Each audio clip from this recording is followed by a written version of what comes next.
Check 1 2 1 2, bitch.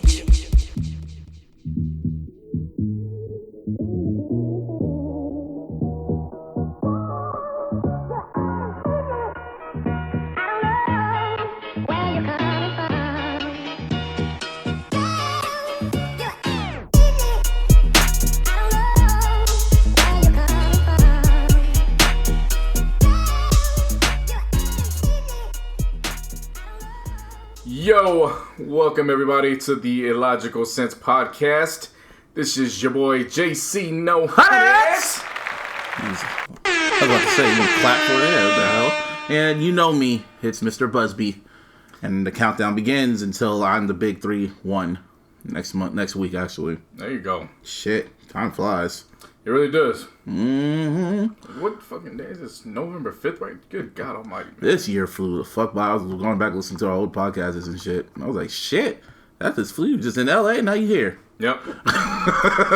We will give the mic to Martine for a quick. Oh yeah, and Martine is not here. Yeah. And Martine is not here. But shouts out to him. He's out. He did like what a damn He did some shit with family. Long ass trip and shit. man. He'll be alright. Yeah. You'll listen. Hi, nigga. But gave him the day off. Told him to take your ass home and rest. For Stay real. there. Stay there. Don't come back. Right. Fired. No. Yeah, so how was your Halloween? I ain't do shit. So this is the funny thing. My mom asked me to go pick up. She's like, go to Target and go get some candy. Did you tell her why? Huh? Did you say why? No, I knew why. She was I know, How was but- Halloween. yeah. But so then I asked, okay, well, who's answering the door? And she's like, you're not answering the door? And I was like, Hell no, no. the Lakers are playing tonight. And so then she's like, well, I'm not answering the door. And I was like, I guess ain't no kids getting no damn candy then. Did you turn the lights out in your house? Like Hell not the no. light. No, not like the door light. Hell no, the lights was on. You could see my light through the garage. Y'all some You could hear me- assholes. You could hear me yelling at the game and You shit. some assholes. We put a sign out though on the chair. okay. It's like, Did any kids come by? Y'all I heard didn't some even kids know. come up on. They're like, "Oh, they're not doing the candy," and at the same time, I was like, "That's how you make that shit, Lance." Well, in my neighborhood, man, there were no kids, man. It was deserted. Like, I went to take the trash out like around 9 o'clock. Man, everyone's lights were out. I was like, well, damn. No one on my block. Well, damn. We didn't buy no candy. Everyone's getting old now. Yeah, I mean, over the weekend, like that weekend, Halloween was on a Wednesday. That's like the most weirdest day. they're trying to petition. Well, parents are trying to petition to make Halloween on Saturdays. Yeah, shit. That'll be the shit, man. But no, Halloween is on the 31st, and it's going to stay on the 31st because I hope a leap year happens so Halloween could be on a Friday at least. Yeah. Next year, I hope so. Well, leap year is not next year, but 2020. Ah, shit. Yeah. So, Look, well, there's Amari Cooper making a catch for now the Dallas Cowboys. How about that? that's why I pressed that one. Yeah, well, that's y'all team. But yeah, people were dressed up and shit like that. What did I do for Halloween? Like the weekend before I went out, I just get my Jamaican dreads and I found some sunglasses. And I've been growing out my beard lately. I haven't got a haircut. I've been busy doing shit, and people did not recognize me. I went to my spot I always go to every Saturday and shit. And the bouncers didn't even know who I was. So I took my glass. They had to look. I was like, "What up? Is that you?" I'm like, "Yeah." I was like, "Man, get your ass in here, man. Don't get this long ass line. Why are you getting in the long ass line for?" I was like, "Hey, I'm just being modest, okay?" Like, nah, fuck that. You come here all the time. Get in here. You know, come out with me. So yeah, bring Larissa too. Yeah, we've been talking about that. We set our plans for next year. We want to travel some more, so we set up, something where it's something close by within the vicinity, and then we have another trip where we go down to LA, which you and I were already talking about doing. So we might just do a big old trip, and then we want to take a trip outside of the state. So that's at least what we're already planning and set to go. But as far as going out, yeah, that's something both of us were talking about too. Like, we need to go out more next year. We can go out now. We can go out now this weekend. No, I'm trying to finish out 2018 the same way I'm doing, man. I ain't got time for no New Year's resolution right now. Not New Year's resolution, but like just come out with me. I go out by myself all the damn time. It's fun, but sometimes I get lonely. No. I don't know if I can help you there, man. Yeah, I know you can. That's why I was like, I don't have to rely on you niggas. Sometimes I get lonely. I just had to say that. I get lonely. Yeah, should have played another sad love song. Maybe Beyonce would have popped out dressed like Toni Braxton. Or Phony Braxton, that's what she called herself. Yeah. Yeah, she always kills it on Halloween, man. It's all on Instagram. She paid a tribute to Phony Jackson and Braxton. I don't say Jackson. She also played FloJo, the track runner. Oh yeah. She killed that shit. But then I guess there was I don't know if it was real or not. My sister was telling me about it.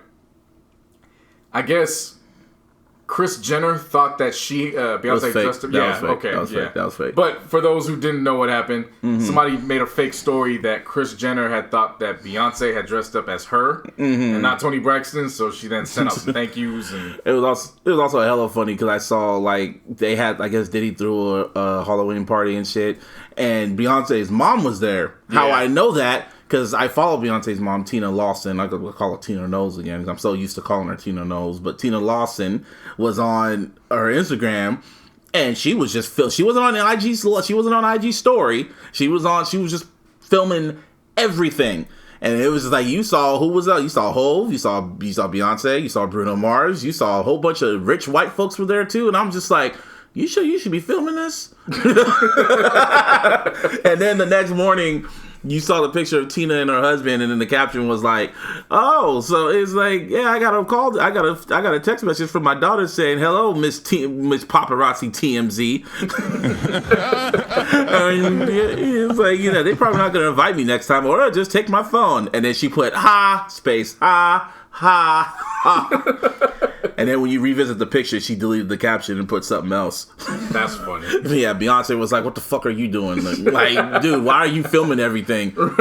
Funniest one scene, Diddy dressed up as Penny.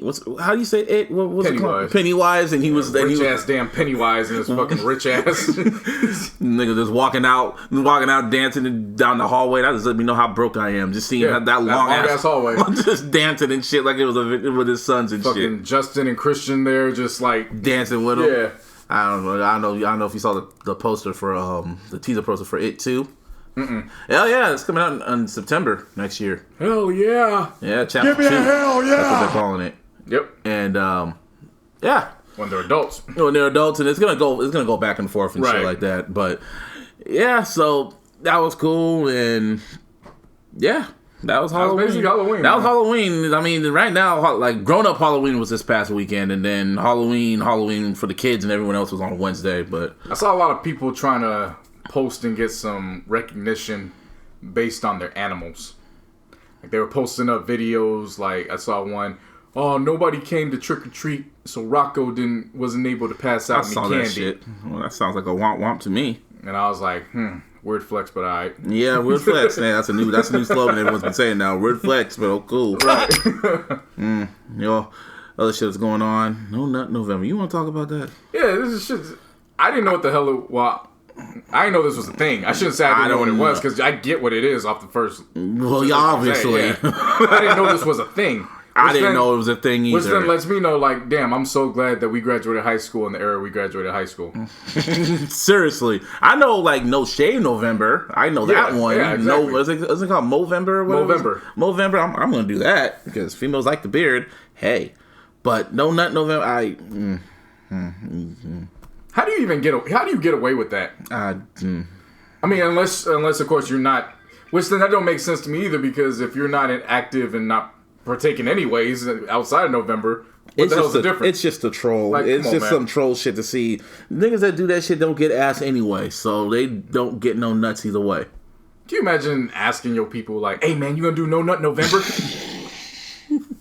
No, that's not a haha. That's what was it? Hell no! Yeah, there you go. Thank you, Kevin. That's exactly what I meant. Yeah. Man, you don't get the fuck out of my face with that. Fuck. That's that gay ass shit. I unloaded the shit right now. Pause. I unloaded. That's a big old pie. I don't talk about all that. That people are just so open on Twitter, and it's always the one that won't even let me get away with that, even if I try. Like that, she would not let me get away. I already failed this past Saturday. Like. See, I would say something, but I ain't trying to be nasty for y'all. So, I'm so glad we graduated. I'm so glad we're mature enough not to talk about that shit online, because everyone just does it for retweets and clout, man. Everyone's chasing clout, man. It's like annoying. It's like really fucking annoying now. Like, I'm looking on social media a lot more, and I'm seeing people just documenting shit. documenting every little move that they make now. Well, it's like we said, social media is the new drug, the new addiction. Yeah. So, like, people tell me I don't have sometimes people on social media say, you don't go out and have a life and da-da-da-da. Meanwhile, I'm having a girl twerk on me listening to One Dance with a Henny in my hand. But you don't see me if I would have, video shot it and shit like that. Oh my God, Busby has a life. Ah! I mean, they say that, but last year I posted your birthday and, Yeah, but I think my quote unquote Drake hate wasn't like at its peak. I think this year it's at its. I thought Views was at its peak, but I guess this one is at its biggest peak of all time. But you know how the game goes these days, man. The game's a game. It never happened if you didn't put it on social media. I mean, yeah, you put that shit up there. That's why, because people watching, man. That's my point. It's their rules are, to me, I don't abide by that shit. Yeah, I know. I know a bunch of stuff motherfuckers don't never know about. I know. Right until the day I die. I'm just so glad that shit's like buried deep in your tweets now. Like, I'm gonna let it stay there. Stay there. Stay there. Other than that, yeah, y'all do that no nut November or whatever the shit is, and then December y'all could just do what y'all do, explode all over the damn timeline. That's horrible, man. Ugh. This is the yeah. That's ugh. Yeah. Yeah. Well, Kanye again. That's your man. That's your boy. That's your man. That's your boy. What did he do? He did something. Cause I'm kind of toned out from him. Oh, I know what he did. He said that he ain't gonna do he's not gonna do politics no more. He's gonna go back. He's gonna be strictly a creative after Candace Owens did the whole Brexit shit. You know what Brexit is? Yeah, the whole black flight out of being a Democrat and shit like that. And I guess she did the logo on the t-shirts, and she said, oh yeah, this was done for my good friend Kanye West, and Kanye didn't like the logo or whatever, and he said... Wasn't the logo black? It was basically encouraging black people to... stop being a Democrat and be a Republican. It was some shit, I don't know. I thought it was stupid.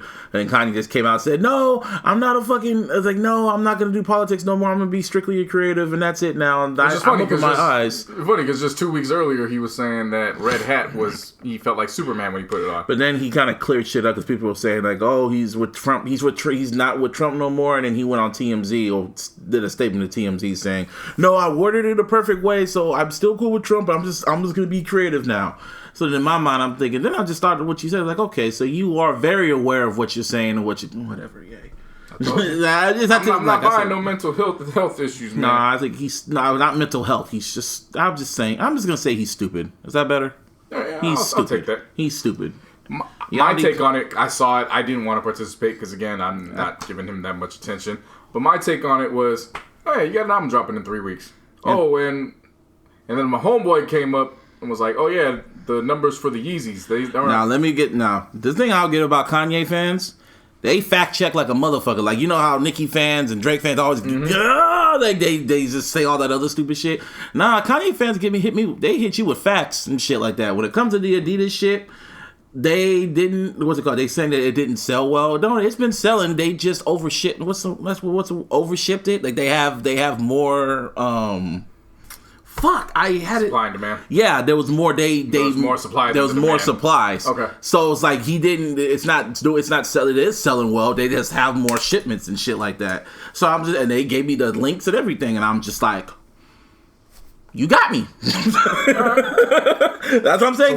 So were they actually booing the shoe like the reports said they said it was like half people booed, but that was just half the people. Other people are still hype beasts at the end of the day. They will boo it, but they will still buy the shit. Because at the end of the day, he is Kanye West. I wonder if that was the fight that happened at Complex Con. That's what they were fighting about.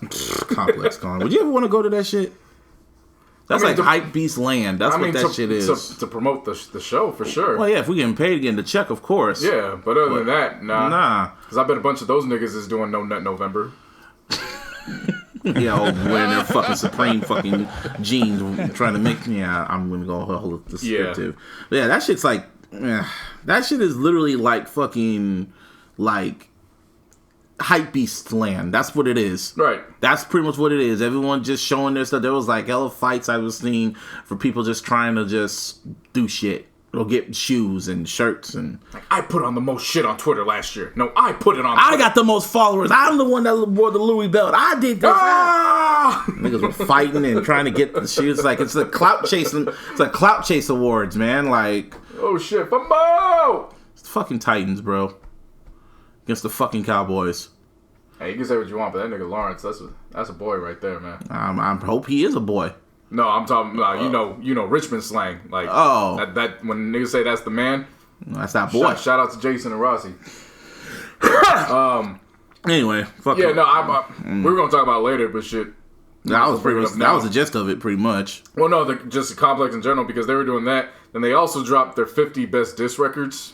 Oh yeah, you wanted to talk about this. I told you I was like blah about it. Yeah, I mean I don't want to get in depth with it, but what caught my eye was there's a bunch of diss records that I recognize as top 10 that weren't in there. Yeah, and somehow, some way, Drake's Back to Back made it to number 7. That didn't surprise me. And then the Duppy Freestyle made it to number 21. But they put Story of Adeline above that, though. Well, it's not even that. I know. It's and I'm not. It was above both of them. Right, and I'm not even putting this on Drake. Like, it's not. He didn't make this list. It always.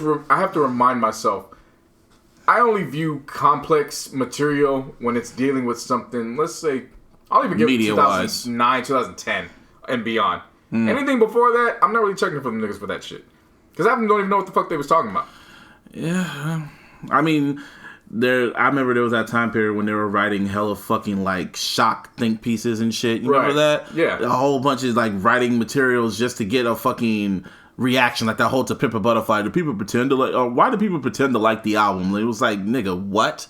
I will never forget that shit. What kind of shit is that? Yeah, you could tell it was like, why are you guys posting troll fucking like articles? Like, you guys are better than that. Like, I love their interviews, their cover stories, and their digital cover stories. They haven't done that in a good minute, though. Right, for sure. They really have not done that. No, but basically any list that has no Vaseline outside the top 3, I'm not checking.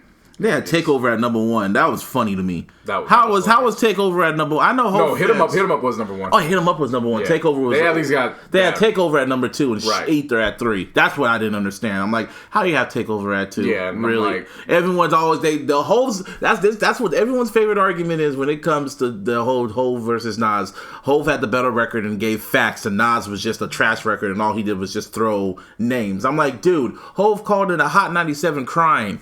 After Ether dropped, man. and it's funny because that full interview. Call crying like Trey from Boys in the Hood. She want to get this nigga. Nah, it's online. It's on. It's only like a 15-second clip. It's online. Oh, Amari Cooper with a touchdown. What do you know? You'll get to that. Anyway, it was a 15-second clip. It's on YouTube, and it's like Hove calling to Angie Martinez, and he was just like, it's just vile. Just some days you gotta sit back like a man and just be like, wow. And then Angie was like, well, okay, well, let's talk about SummerJam. And he was like, yeah. And then Angie's like, what the hell was that? And then it ends at that part. Just, yeah. No, more like he was crying. Like, it was almost like, yeah. And he was like, yeah. And then like Angie was like, what the hell was that? And it just ends. And I don't think that full interview's ever seen the light of day for obvious reasons. Right. But, yeah, I mean... That alone is why Ether won. I hear that. You know, everyone's like, well, no, Jay-Z won the war in the end. And blah, blah, blah, blah. I'm like, bro, you know, what was the most lethal line on Ether? The most lethal line on Ether. On Ether? Yeah, the most lethal line. I was like, oh, that's mean. Ugh. Tybo. Eminem murdered you on your own shit. Because nobody was really thinking about that until he said it. And then when you had to go back, you're like, yeah, he's got it right. And he was just throwing insults at that point. Yeah, you're fat, and Eminem murdered you on your own shit. I remember how awkward Eminem must have felt. The Rockefeller line was funny. You rock, I rock hoes, y'all Rockefellers. Oh, it's your people. And then what do you say? And that's goes Rockefeller died of AIDS. That was the end of his chapter. And that's the nigga y'all chose to name your company after. Put it together. I rock hoes, y'all rock fellas. It was so crazy about that record because it just literally came out of nowhere. No one expected that shit. Right. He really, Jay-Z really thought he won. And honestly, Hov only gave him like what, a verse on Takeover, like a few bars, and then he gave him a whole verse. He gave him weren't there 4 verses? It was 3. Because then he went at Mobb Deep really hard. Pause. He went so Nas was the third verse. Ask Nas, you don't want it with Hov. No. And then he went to the third verse, which was Nas. And then he did another one where he was like half a bar. Yeah. That's why people feel like Takeover's a better record. I mean, I guess. But when we talk about diss records, it's about who's more disrespectful. Well, see, man, but that's the thing. Ether was solely on Jay. Takeover, Jay was addressing a bunch of people. But when Nas was the only one who said, like, you this mother, especially on Ether, like, Nas sounded so just irritated, like he was talking to his son. Like, who the fuck is you talking to me about this way? You know, you bit on my dick. That's why I love it's like track 2 on Stillmatic. It's like, let me get this out the way first. Right, yeah. Fuck Jay-Z. Okay, let me get to back the real when you shit. could put diss records on your album and make it make sense throughout the track list. Yeah, Stillmatic intro, and then it was Ether, and then he went to Got Yourself a Gun. Good times, but Hit 'Em Up was number 1. I guess. I mean, it was the most disrespectful record of all time. I still put No Vaseline. So Hit 'Em Up is easily the most disrespectful diss record, period. But in terms of bars and disrespect, it's No Vaseline. Yeah, of course. NWA never released another record after that. So he just, not only did he answer what they were going at him against with, but then he also put doubt in Dre's mind, which then caused the group to just implode. It was just a whole. That's why I'm looking at fucking what's it called, Story of Avalon, to see what that's gonna happen later down the line, because we saw how Exodus 23:1, how that kind of went down the line over the years. I played Exodus 23:1 a week ago. Man, you like can play that. prophecy. You play that shit today, and it still holds weight. It's as if the news was brand new. It was a prophecy. Yeah, it was a prelude, and then Story of Avalon, that was like a fucking atomic bomb. Yeah, and Terrence Magruder. It's who? Terrence Magruder. You stupid. I mean, like I said, I put Story of Avalon above Ether, kind of somewhere above Ether or below. I'm just waiting for the impact. I'm not mad at anybody who put Story of Adidon in their top 10 right now, just because of how the rest of 2018 transpired. Yeah, just off impact. So off impact, the Scorpion album itself. That's why low-key. That's why I low-key call it record of the year for other reasons than just charts and shit. Just for that's how one verse just fucked everything up. Yeah, basically, just fucked everything up. Whoa, he still sold a lot of money. So, what's your point, my nigga? What's your point, man? We ain't talking about that. Hell no. Trash ass nigga. Speaking of trash ass niggas, hoe ass nigga got a nice little cease and desist letter from fucking Pharrell. Hey, round of applause to Pharrell because he decided to play Happy at his freaking rally and shit after the whole Pittsburgh shootings and shit. Anybody, I was gonna say this about Happy. Happy is by far one of the best songs ever created, and anyone who does not like that record, they're not happy. Yeah, I remember when it was a thing to post up videos of just staring. Yeah, how the music's playing in the background for the Vine for like 7 seconds. Yeah, I'm like, you guys aren't happy because that's a really feel good song. The video, remember the 24 hours of Happy? I don't know if that website's still up. Is it still up? I don't know, but anytime I hear Happy, I turn that motherfucker all the way up. Yeah, that's like bro, that's a happy ass song. Cowboys getting it right now. It's against the Titans, bro. Hey, Titans are good, man. Man. Anyway, at least from what I know. I mean, I'm talking now. They probably could be 4-5 for all I know. Shit, they're like 3-5. I watched them last year. They were good. They're 3-5 right now. Yeah. Anyway, but fuck the whole ass nigga. Moving right along. I guess Iggy Azalea is a free agent now. Who is she signed to? She was signed to. First, remember she was signed to Grand Hustle. Yeah, Grand Hustle. Yeah, but the major distributor was Island Records. Oh, like before Island Def Jam, whatever. No, well, I mean it's all under the same camp, but she was under the Island Records brand. Yeah. And of course, her album came out. What was it called? The New Classic. The New Classic came out 2014. And then we were just getting new music from her this year in the form of an EP. I actually kind of like that one. I'm not going to rank it. I still kind of like it. It was good. But that ass, though. Man, that's not no fake ass. That's all. That's good jiggle. That's that good jiggle. Not that Nicki jiggle. That's that mwah. Right. But she took to Twitter and she says, now I'm free to release whatever kind of music I like whenever I'd like. So yeah, free to independence. But you hear what the Bang Bros said? Hey, we're gonna offer you a deal to be in a movie for us. Yeah, they replied to it like, hey. I mean, ain't nothing wrong with that. I mean, it's still fucked up, the monogamy, kind of like that's being a challenge pervert. a lot of niggas know November. Then that's that ass though, bro. That ass though, Iggy's ass, man. That's just mwah. Yeah, yeah. Bless her. But I'm expecting, now that she's out the deal, I'm expecting a good portion of music, possibly even, I don't want to say a double album, but you may drop one project at the start of the year and then another one at the end of the year. I think she's going to still drop EPs just to see what works. I think she's going to have a surprise hit randomly. Mm-hmm. I really feel she did. She already did this year. With the one with Tyga, yeah. Yeah, that one with Tyga and shit. Yeah, I see it. People, I think they gave Iggy too much fucking, disrespect. Not too much credit. Because you know who's behind it. Black. Yeah, T.I., right? Not T.I. Nah. Who was behind it? Nicki. Oh. BET Awards. But even before Nicki, she got hella hate. Well, she got hate, first of all, because she was Australian. Yeah, they felt like she wasn't really part of the shit, and they felt her. Right. They thought Fancy was trash. But the reason why I point that to Nicki is because at the time, she was the biggest woman rapper. And she says, I write my raps. Right. Same shit. See, that's what I noticed about all the females that are doing better. All she says is like, oh, you don't write your raps. Should make a hit then. I mean, that's the difference between making a hit. Hey. But she was still making hits. Around that time period, she was... No, I'm talking about now when she tried saying it. Yeah. Oh! Touchdown? Nah, you stop. I like the ref like, nah. Nah!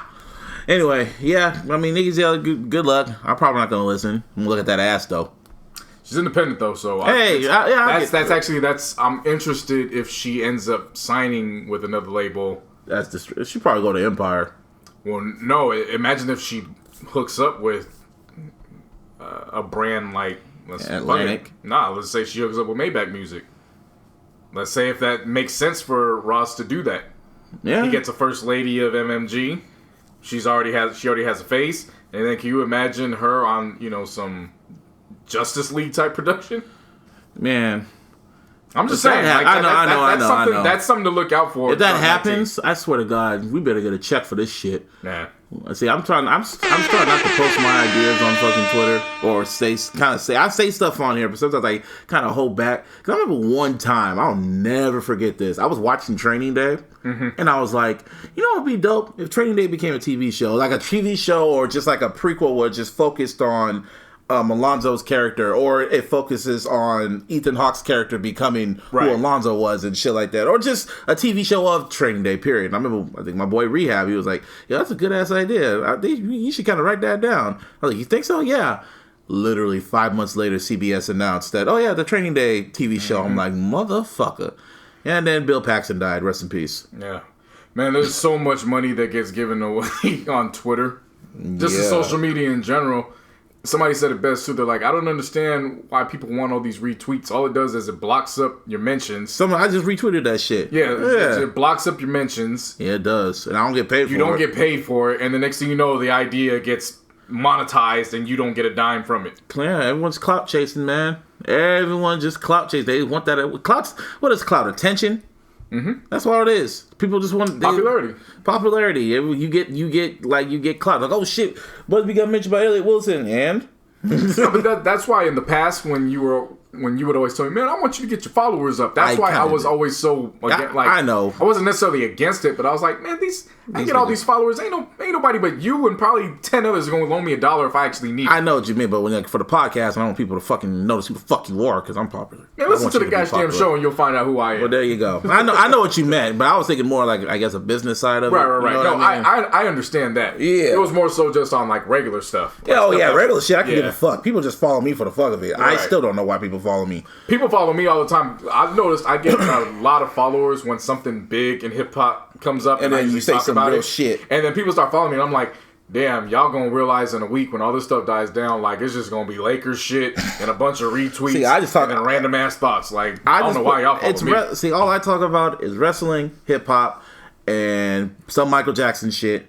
I even put it in my bio. And just other random shit that's on my mind. That's what Twitter is for the most part. Like, what are you doing? It's just social commentary. Quick think pieces. Yeah, that's what people be doing now. Quick little think pieces for 240 characters now. Hell yeah. Niggas get paid off this shit. Oh, 280.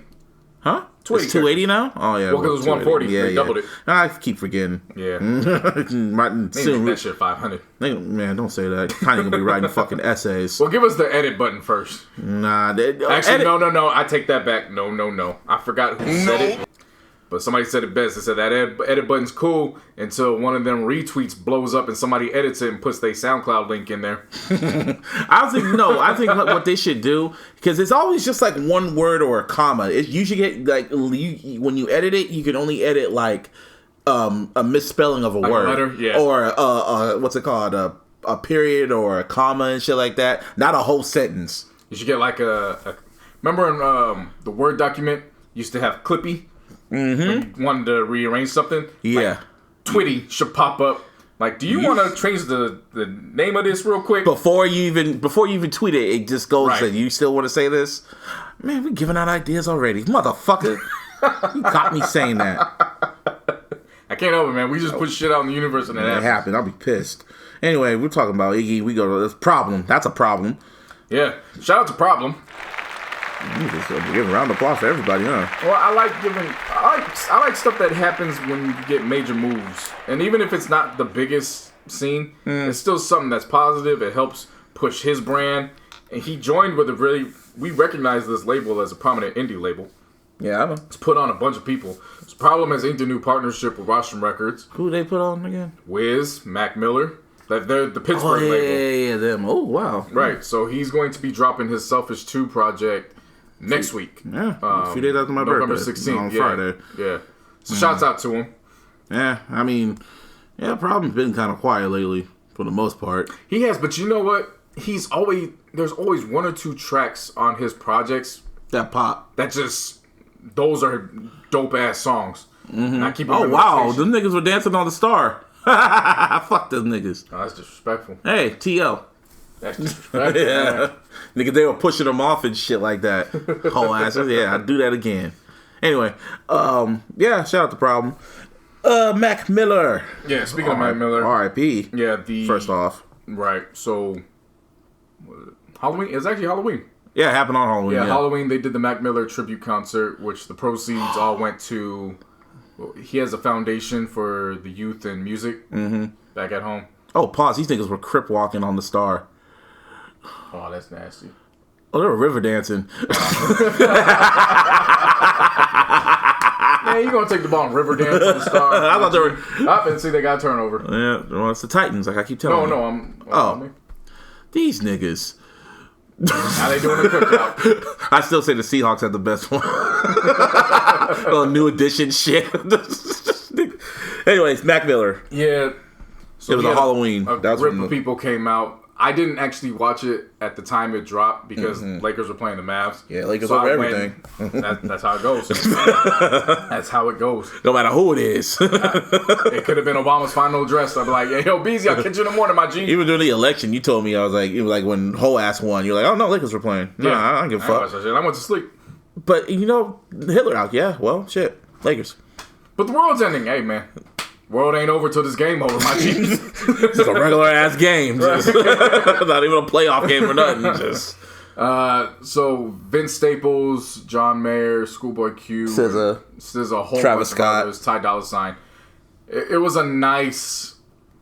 Oh yeah, and then Anderson .Paak was there too. Yeah, you couldn't help it. The thing it was so random in terms of who came out. When they came out, like it would be, I think one of his best friends, Dylan, opened up, and then I believe the next segment was an artist that he had actually signed to the Remember brand. Oh damn!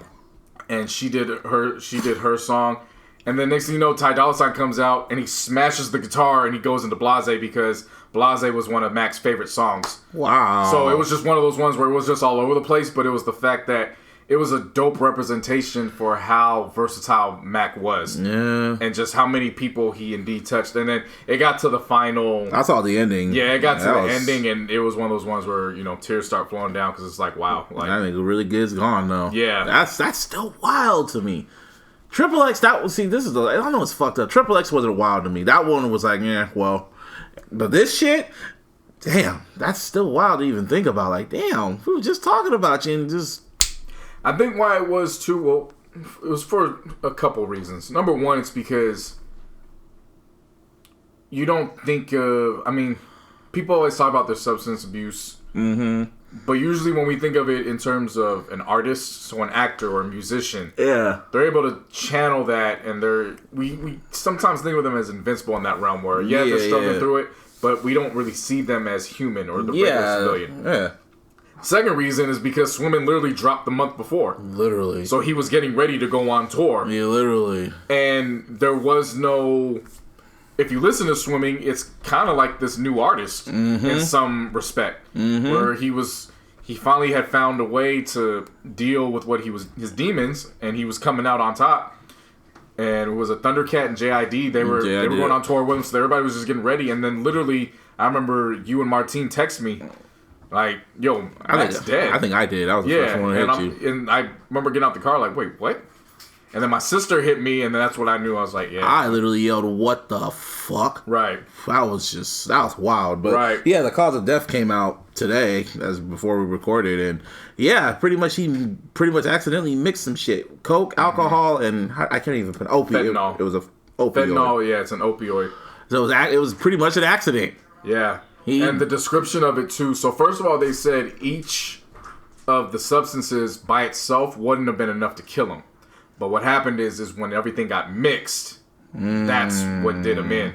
And then they reported the position he was in because it was one of his closest friends and his assistant that found him. So when he found him, he was in kind of a praying position where his face was towards his knees and his arms were out. And he said when he picked him up, they said he had a laceration on his face. Damn! Which probably meant he hit himself in falling down. And then they said there was a lot of blood from the laceration, but there was also blood from the nose. So then when they looked and they found in his pocket, there was a rolled up $20 bill with the cocaine residue. Ooh, man, that was hot. And by that time, his assistant already said by the time he had gotten there, he was already blue. So that was, damn. We had known and speculated from what the reports were that it was accidental overdose, but then to actually read it and then them actually describe his positioning. That's wild. That's wild. That was one of those ones this morning where I had to take a deep breath and was like, damn. Like, damn. That's one big old damn. Yeah. So man, and then even more crazier, he was just on IG just posting some music, and he's like, he's probably about to let me take this one last hit, and then that was his last hit. I'm gonna take one last hit and go to sleep. Right. That's wild. Rest in peace, man. Rest in peace to Mac Miller, man. And if we continue on with his ex, Ariana Grande just turned the pop world crazy because before SNL, because she broke up with Pete Davidson. Did we talk about that? Yeah, we talked about that. Yeah. Her and Pete Davidson broke up, and he's been kind of low-key talking about it, like he can't stop talking about it for whatever reason. And literally... Yeah, nigga went on SNL. I'm not going to say anything. I'm like, bro, do your fucking skit.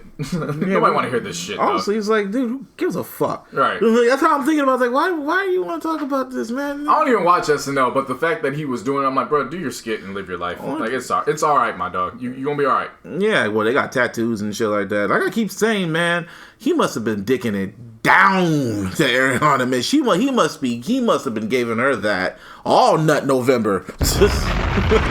Explosions. Literally, the way she was looking at him around that time period, she was looking at him like... The looks, the way she was walking. Yes, the way she was walking. Walking like, different. He must have been laying the smack-if down.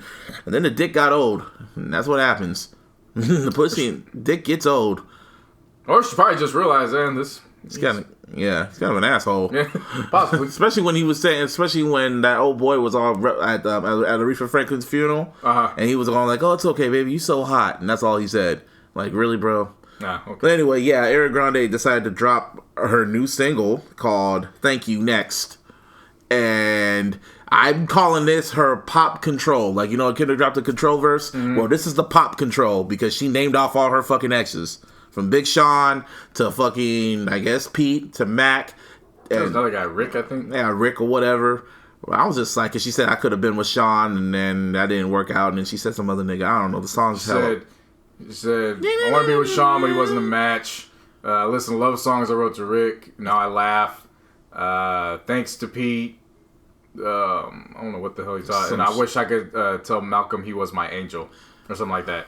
And then she goes on, and then Larissa couldn't stop playing that damn song. The Lakers game was coming on. I'm like, yo, turn this shit your headphones on. Put on some Eminem, damn it. Play some play Kim. I don't care. I don't want to hear this shit no more. And she probably just stared at you and played it again. Well, she just kept playing it. And then, so this was last night, so we played the Raptors. And the next thing I know, Ibaka got 18 fucking points in the first quarter for God knows what, because Kawhi Leonard's out, and we're down by 18. And I looked at her, in the first quarter. I looked at her, and I was like, ain't no way in hell I'm going to spend my rest of my Sunday just around this negativity, so let's watch I'm a Murderer. I'm a Killer. I'm a Killer, yeah. Turn that shit on Netflix. I turned that fucking game off. I was like, I'm not spending this beautiful Sunday ending this with this bullshit. Well, thank you, next. Yeah, that was basically where I was at. Thank you, next. But that song, like, I guess pop people, like her fans are like, oh my God, I'm calling it like the Pop Control, because she named off all her exes. I'm like I said, I kind of liked Ariana Grande's last album, but now it's kind of tainted now because the last song on it's called Pete Davidson. Yeah. Yeah, that's like the equivalent of putting a tattoo of your lover's name on you. It's like, if y'all break up, it's gonna look really spooky. Had that Nick Cannon, man. And ended up getting a whole other tattoo on his back. It was a huge ass tattoo on his back. Yep. Em tried to warn your ass, bro. Then you tried to diss him, and then he's like, "All right," and now you broke up. And then you had to have that awkward moment. Like, damn, Em was right about you. I don't know where we got that from, but yeah, I mean, it's the truth. It goes back to pussy will make you do some wild stuff, man. It really will. It really will. If you're not careful. If you are not careful, pussy is good, and then love is a motherfucker. Not just pussy, love. Love makes you do crazy shit. Well, pussy is crazy. I mean, just look what Anakin did. Yeah, but see, that's the thing. I don't really count that. That was his wife. So I don't really count that. That was his wife. They just had to keep that secret. I just look at it from the standpoint, because you brought up a good point. Love also make you do some wild stuff. But sometimes motherfuckers mistake good pussy for love. True. So that in itself causes a lot of problems. Yeah, especially you just gotta be careful, man. Very careful. Just don't. Post-nut clarity is real, man. As soon as you nut, you should feel nutting for them. Oh, there's gonna be some cats doing this No Nut November. They gonna get themselves into some shit when December hits. Yeah, first person they fuck, man, and they're gonna fall in love with her, man. That's y'all dumb fault. End up getting chlamydia. Yeah, man. But yeah, Ariana Grande, she probably has another album coming, maybe. Somebody said that, I don't know if she made it public, but they had stated that, she mentioned that her album's already done. Yeah, well, she said something like that, or she's like, oh no, there's no album. Like, you blind ass motherfucker, you try to do a makeup album. That's what she about to do, even though her last album is selling kind of well. So hey man, I mean, Weeknd did Starboy after Beauty Beyond the Madness, and that was selling well, so she probably had to do this on her conscience because she's been through a pretty rough year. Right. So shout out to Ariana Grande. Yeah. Justin Bieber, the God. Gotta get the explosions. People, the God. Man, let me tell you about this man. This boy Bieber, the God. I mean, if y'all know this, he's in the hood, man. But before that, we've seen him for the past year. He grew his hair out. He's in love. He's about to get married. He look like a damn hippie.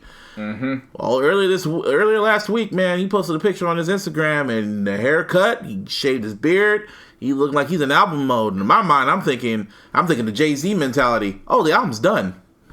Yeah, album's done, and it's gonna come sooner than later. Maybe Black Friday. You never know. The way shit's just looking. I know how like everyone's doing surprise drops. I mean, Black Friday is up for grabs.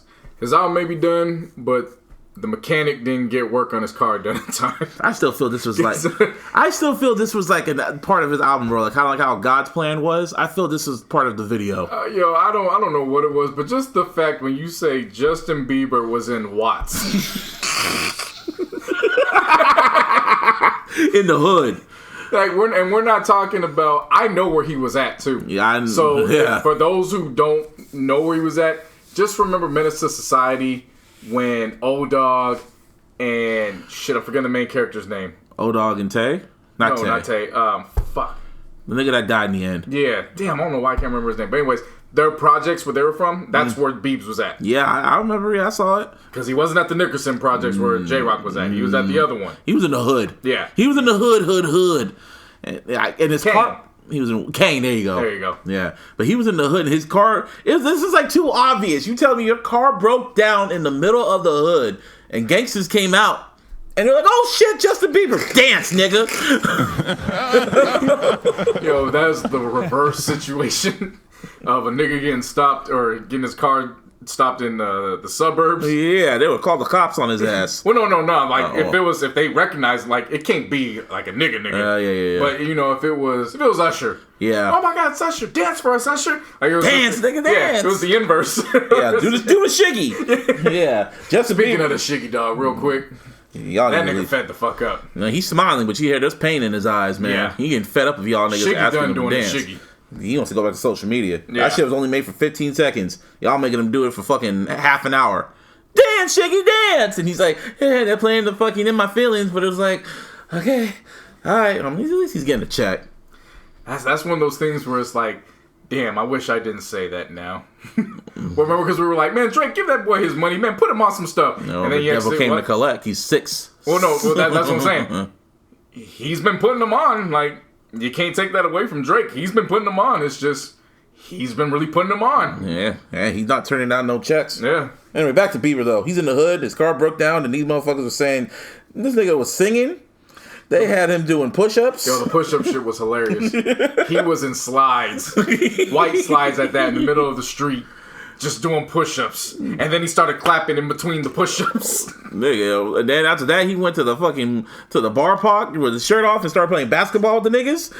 He looked like a damn Aryan gang member in jail. From fucking, what's it called, American History X. That's what he looked like, man. All you need to do is dunk on niggas. And then curb stomp niggas. Aryan gang god. Seriously, man. You just need a Photoshop of Bieber with his hands out, like, remember in American History X, like when Edward Norton was doing that. I mean, I still feel that. I feel this was part of his video for the first single. Can you imagine if that's what it is? He filmed the whole video in Watts secretly. I mean, come on. You know how these videos are like top secret and shit like that. You know how I wouldn't put it past it. So that's what they did with God's Plan, right? I wouldn't put it past it, but just the simple fact, I don't know if his label would run with that. That's the thing. It's not like he's an adult now. He's not like this. Yeah. This ain't the Believe Bieber. This ain't the Purpose Bieber. Bieber is like what, 23, 24 now? He's like a grown ass man now. He don't give a flying fuck about shit. He can release anything. He's established now. If this was Baby Bieber, then yeah, I can understand. If this was like Believe all the way up to Purpose, I can believe the image. Now he can give a flying fuck about his image now. He really doesn't care. But it's not up to him. It's the label. That's the thing. If that was this was saying it before we hear any music. If the music matches it, then yeah, it's great marketing. Hey, I believe it. I believe Bieber, man. Bieber knows how to make good music. Right. He knows how to make good R&B music too. Journals, Right. which is his best album, by the way. Easy. People say they want him to go back to that shit, but I'm just like, well, if you want to go back to that, go back and listen to the shit. It's that simple. Some of this shit really is. It's not trivial. Yeah, they just want they want more music like that. Right. But Journals, like I say, the past few Drake albums have been garbage, but that doesn't mean I just stop listening. I just go back and listen to the Drake albums I thought were good. Exactly, and just wish he would go back to that. Yeah, it is what it is. Like he'll keep that momentum up. Right. Like I still feel Purpose was like the perfect pop album for him. That was his My Beautiful Dark Twisted Fantasy. It was like him, apologize for everything. Journals was him just going through shit with Selena Gomez, obviously. Yeah, when he got the Believes, the Journals joints though, those were... Believe, man, that was last. That was, I think we talked about this before. That was last peak, like that was teenage Bieber. Yeah, that was when Usher was like, I think I could do with him what JD was able to do with me for My Way. Yeah. I really think that's what it came down to. Believe is a good album though, Yeah. man. Believe has some joints on there. And fucking, Journals and then Purpose. And that was his last album. That came out in 2014. It's like almost 4 years. At least he's taking his sweet time. Yep. I like that. We always say we like artists that take at least 2 years in between projects. If I really like the art, if I really like it, he can take as long as he wants. Like, Well, that's what I'm saying. At least 2 years. Yeah. I'm good with at least. Can you imagine people had to wait for, like, from Thriller to Bad? That was, like, what? Good 4. And that used to be the norm, too. Yeah, niggas really, because they release the album and the videos and tour, and then they take a break. And then they're quiet for 2 more years. Damn, that's 4. Yeah, he was gone for 4 years, and he didn't come back until, from Thriller to Bad, 1985, 1987. Damn, I was like... That really used to be the norm, and it was rare instances where you had acts like Prince that were putting projects out every single year, and they were on the road 366 out of 365. So it wasn't uncommon, it took an artist of Prince's caliber to do that and still have those hits. Otherwise, people were doing what Michael was doing. Taking their sweet time. Yeah, I'm going to drop an album on average 3.5 years. And you going to... Oh, more. Because I'm a perfectionist, motherfucker. Right. I want the best. I ain't going to be shitting out shit. Probably why him and Prince were beefing. I think what it came down to was... Ego. No. There's no takeaway from Michael. Michael. Great artist in his own right. Michael. But you have to also consider that Michael had different artists and producers, like Quincy in particular. Yeah. Quincy gonna want to take a damn break and do his own shit. So you gotta wait on that. Yeah. Prince was a 27 instrument playing motherfucker. Yeah, he was. So he didn't have to wait on nobody. So it was easy for him to just think of something, get it recorded, and then get it out. True. But they were both great in their respective how they did it. And plus, you know what I'm saying? I don't think Prince could have. I don't think Prince, we know he didn't have the patience to wait on anybody to do that. So that's, putting him in that position, I don't think would have been the best bet for him. Well, speaking of Prince, what's her name? Ava, how do you say her last name? Ava what's her name? She did Selma. You know what I'm talking about. She did Selma and she did the Oprah movie, the Disney Oprah movie. Keep talking, I'll look it up. She's going to do the whole Prince. Oh, the director. Yeah, the director. She's going to do the Prince biopic. Not the biopic, but the documentary series on Netflix. How do you feel about that? I'm good with it. Yeah, they say they're going to do rare fucking footage. Huh? Ava DuVernay? Yeah, DuVernay. There you go. I can't pronounce her last name. Yeah, she's gonna direct it and edit it and shit like that. It's gonna be a docuseries on Prince. Well, that's nice because Michael has a shitload of fucking documentaries, man. And Prince doesn't have. He barely has any. He was very private. Yeah, very private. Very private. This is something. Yeah, I was actually glad you brought this up because I actually forgot to put this on the rundown. Yeah. Yeah, I'm excited and I'm ready to see this. You still have not talked about that Prince album that dropped. I listened to it this weekend, but I don't want to talk about it until I want to give it some good listens because these were all the recordings from. These were actually some Purple Rain sessions, if I'm not mistaken, because these was 1983. Oh, so these were actually, and I say this because we've talked about it off air plenty of times because you're always amazed. You're like, that motherfucker did Erotic City for Purple Rain, didn't put it on. And I'm like, yeah, he did a bunch of records for that fucking soundtrack and not even make it. Yeah, but my mom's blasted it nonstop. Of course she was. Her and I were talking about it. I want to give it another week, and then I'll come back. I'll come back the next episode. Yeah, I've been meaning to ask you. Like, you have not talked about it. You're like the biggest Prince stan. Well, because I've been busy. I've been trying to get everything down packed. So I had that situation I was dealing with when I left my job. Yeah. And then we're trying to get everything set up for the Illies. So I'm trying to make sure. Okay, this is what I need to listen to. This is what I don't need to listen to. Yeah. Preference stuff. I'm probably gonna wait. So Prince, it has to be you making a special. Right. So I finally caught some time where I was driving over the weekend, and I was like, okay, I'm gonna play it. And I played it, and I was like, dope. Me questioning whether I was gonna love it or not wasn't the case. It was just a matter of how much can I comprehend, and I want to give it another week to fully digest it. Yeah. And I'll come back and I'll give my review. Speaking of Michael, my mom was in Vegas for my neighbor's birthday and shit like that.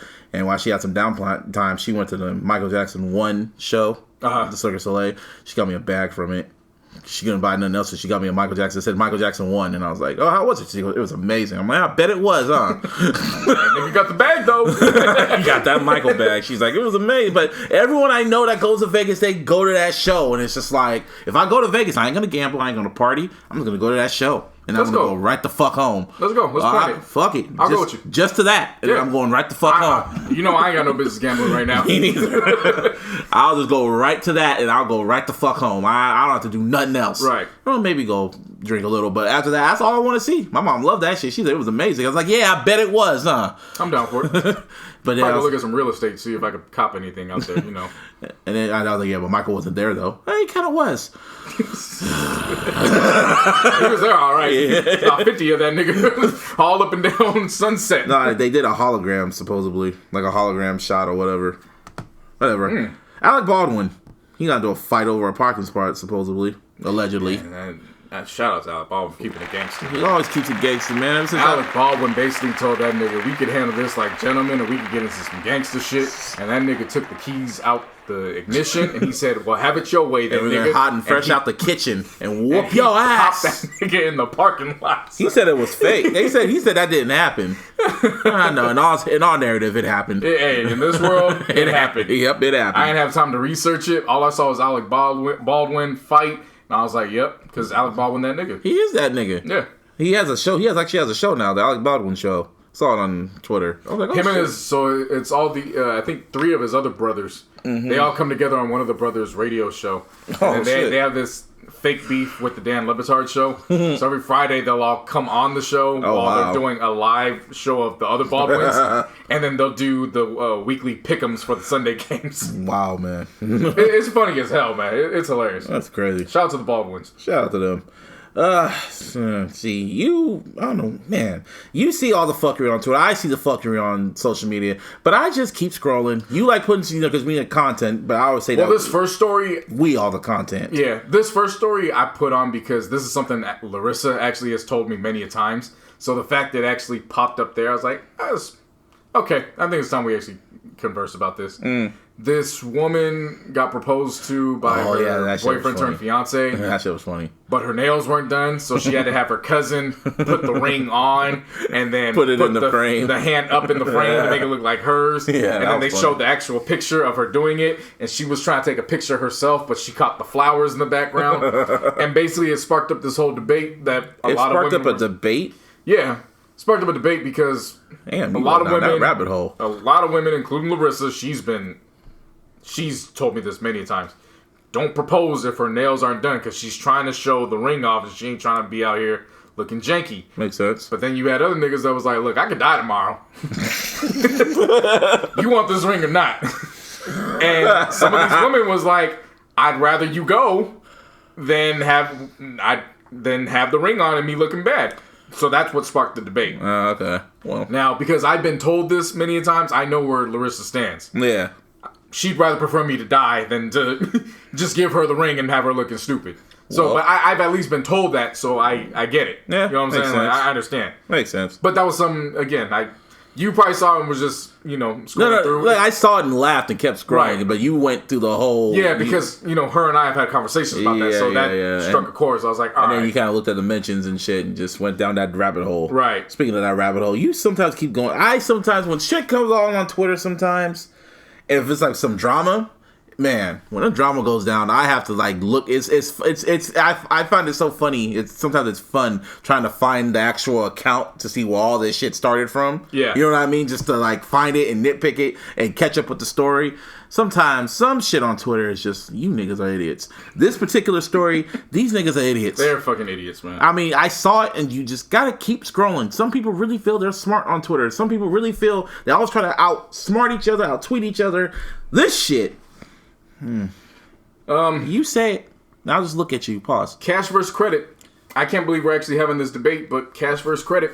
Somebody tweeted out, would you rather take $70,000 or take perfect in cash, thank you, or take the perfect credit score? And logical people were like, yo, give me the cash. I need to get out of debt. Somebody said, no, you could do so much with a credit score. And we're like, fam, you got to understand how credit works. Like, credit is that way you could borrow, but when you borrow, you go into debt. And then somebody had the nerve, and God bless this young woman. No. Well, God bless her, because I hope I do better. No. That's basically my do better. Yeah. She came out and she said, you guys want $70,000, but I could have a perfect credit score so that way I could take a loan out and get $70,000. No. Hell no. Trash ass nigga. Fam. She would rather pass up having the $70,000 that way she don't owe anybody versus having the perfect credit score, going into debt for $70,000 and being stuck in that debt. Niggas never cease to amaze me, man. We going on 2019 and I'm still amazed. I wish y'all could see the look on my face because it's just, I have zero patience for stupidity. Especially, it's every year my patience gets lower and lower. So now when I see stupid shit, I just scream to myself and it keeps scrolling. And this is coming from a nigga that fucked up his credit a couple times, and I still have found a way to make it up. Even when I was fucking my credit up, if you had offered me a perfect credit score of $70,000, I'm like, yo, give me that money so I can See, get this is out. like that tweet that come up that said, "What would you rather have? Get $70,000, get $70,000, or sit down with Jay-Z?" Niggas actually said, "I would rather sit down with Jay-Z because that's more than $70,000." And Hov would just tell you, "Why didn't you take the $70,000? You stupid motherfucker." A lot of these niggas don't know that you could get 70,000, and then maybe you could put 10,000 to the side and talk to Jay's management and ask him, yo, how much does he want for an hour of his time? And they probably gonna tell you, yo, just hit us back. Just know you can't have no social media, no nothing, but we can make that work for you. But you know, I guess because the thing of it is I get what they're saying. That's a once in a lifetime experience. Can't put money on that, but at the same time, just because you talk to Jay don't mean you get access to his resources to get you more than 70,000. He's just probably gonna say, "Hi, how your day going?" Just talk about that shit. Talk about regular shit, and then say, "Okay, your 5 minutes is up." Yeah, Stupid. Yeah, you probably only get an hour. Probably get 5 minutes, and then the rest of the hour is watching the On the Run 3 tour. yeah. So, hey, that's worth $70,000. Now you still broke. You stupid fuck. Ugh. Oh yeah, I idiots, don't man. Niggas, man. People I really stupid on Twitter. Niggas are fucking idiots. Anyway, credit versus cash. You know the sad thing is we're still gonna have that debate in years to come. No, there's gonna be something else stupid. You know, Twitter. I'm talking about that specific debate because until they teach finances the way that it's supposed to be taught in school, and when I say school, I'm not talking about college. I'm talking about you need to start teaching these kids in middle school how Fuck to bounce that a elementary checkbook. school. Fuck that I learned about fucking the stock market in elementary school. We actually had my teacher. Shout out to Mr. Wheatley if you ever hear this.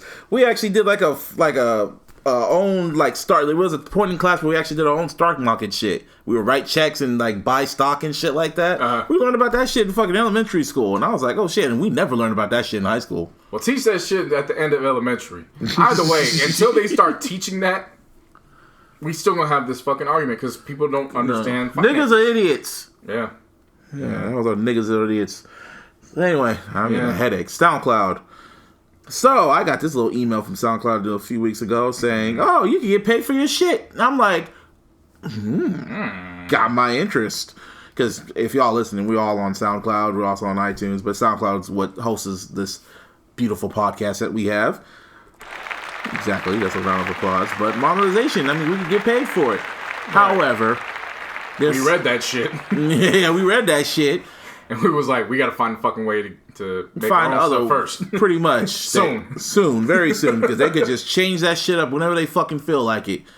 I mean, it's a new way of fucking doing shit. I mean, I can just tell the industry is just they're adapting in the way of like the H.E.R from Star Trek. They've adapted, like they're adapting to what we're doing. Right. So initially, when I was looking at everything, it seemed great because you and I had conversations about it. We were like, okay, let's look at what we need to do. And then when the report started coming out, and I started reading shit, and the fine print was coming, and then you start seeing stuff like, well, we could change the amount that we give you at any given time. You give up your right to sue us. You give up your right to help somebody else sue us in the future. And I'm like, hold up, man, time out. Time the fuck out. You can change the amount that you pay us out, and we won't know anything about it, and there's nothing we can do about that. I'm good off that. So they put it in the fine print because they knew niggas weren't going to read it. They just saw, oh, we could get paid. That's all they saw. But, niggas read too. Right. Smart niggas. No, honestly, this is a lot of cats. We have too much information from acts from the 90s, 80s even early 2000s that have signed bad contracts. And yet cats are still scrolling through without reading everything, and just I'm like, yo, just like when we do updates for iTunes, we just scroll through that shit. I'm like, yo, these are still contracts that you guys are skipping through. Now the Apple stuff I get because it's like, man, I don't care. Just give me my update. Right, but stuff like this where it's your craft and you're a creative artist in that aspect. Why wouldn't you want to read what the hell you're getting involved with before something bad can happen as a result of it? Seriously. Because I wouldn't put it past that unless you have your name trademarked. Some of this shit probably is... SoundCloud probably owns it. You probably don't even own it. Seriously, unless you have the shit trademarked or copyrighted. At the end of the day, you just got to figure this shit out. Figure this shit out. Which leads me to my next point before we start getting the album reviews. We were going to talk about this. But, there's too much music dropping on one day now, man. Oversaturation of music. Me and JC were talking about our fucking top 10 list, and I was just thinking that it was just too much, like, to list this top 50, but then I was just thinking about, there'd be like 50 albums that drop in one day. Literally. Yeah. And it's like, and it's not just, some of it's bad, but mostly it's good music, but it's just all drops in one day, and you have a whole weekend to listen to it, and then you gotta be stuck on one album and then the other album, and it's just like, it's too much. They need to figure this out somehow. I'm still confused why they even changed the drop date from Tuesdays to Fridays. Because Tuesdays was the perfect day. Tuesdays was perfect. That was pretty much how you started your week off right. Mm-hmm. The new drops would come on Tuesday. You had 3 days basically to figure out, okay, what am I really going to cruise to this weekend? Yeah. What's really going to last through? I forgot why they changed it to Fridays. I think it was... It has something to do with the movies, didn't more date. No, I think more date. Movies, yeah, the box office, because everything drops on Friday, but... Yeah, I think it's just to give more days, more leverage or some shit like that. I don't know. But they need to figure this shit out. I missed when... I think Joe talked about this on his podcast. I missed Tuesday drops. Yeah, for sure. No, fuck that. I'm going to take it all the way back. I missed it when albums used to leak 2 weeks in advance.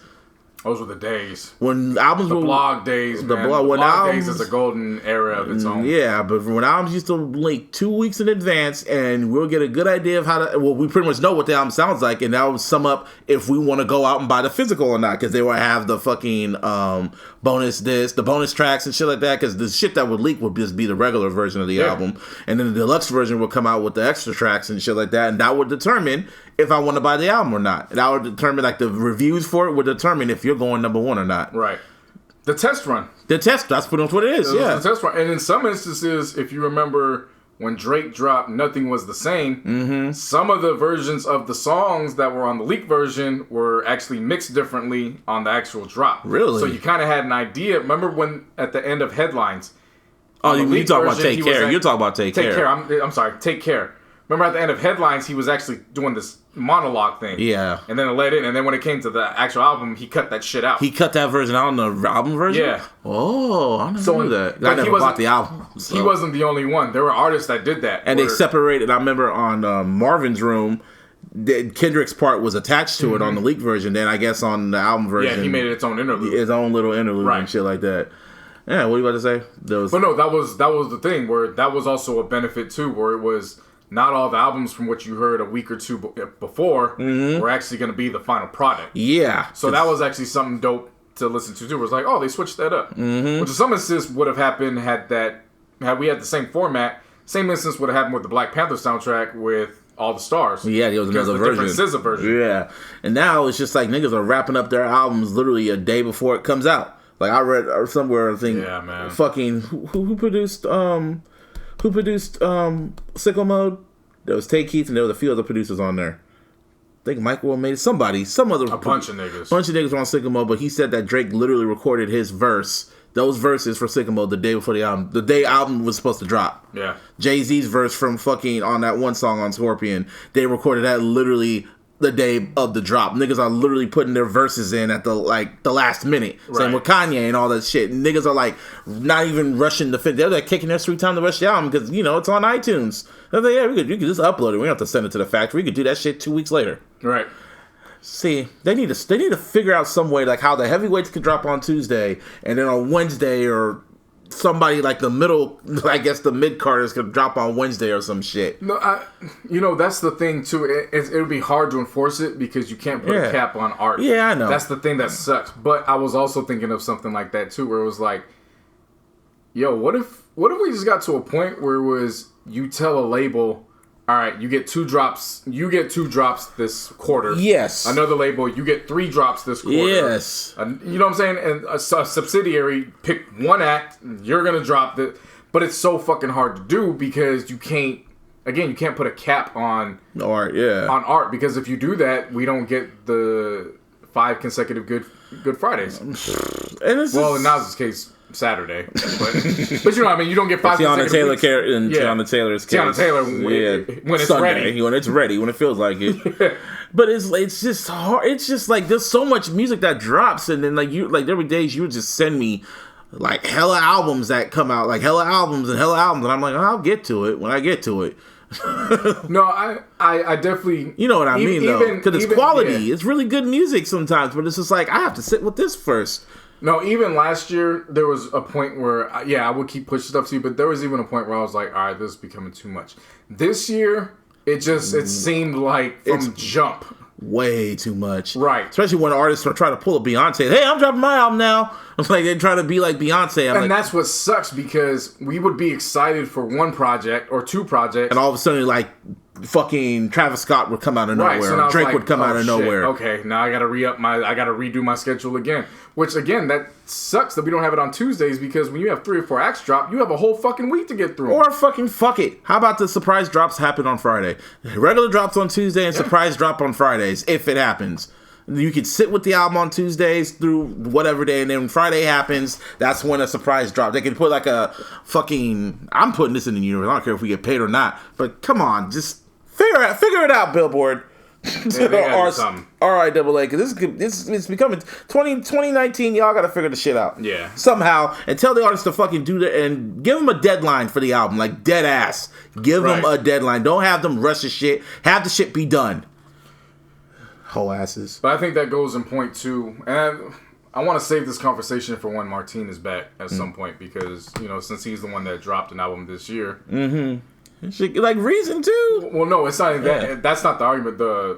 What I wanted to get into was, is it actually easier for an artist with all these resources in today's age than it was back then? Back then, when you had to go to the labels. That's a conversation I want to have. They could dead ass just drop it anytime they feel like it now. They could. Well, it's not only that. It's, you can drop it, but who's gonna listen? That too. Because you got to remember, for all the Kendricks, you got a bunch, and this is no disrespect, because SoundCloud is a great vehicle. Mm-hmm. But you got all these artists that drop on SoundCloud that are fighting to try to get to somebody who opens up for Kendrick.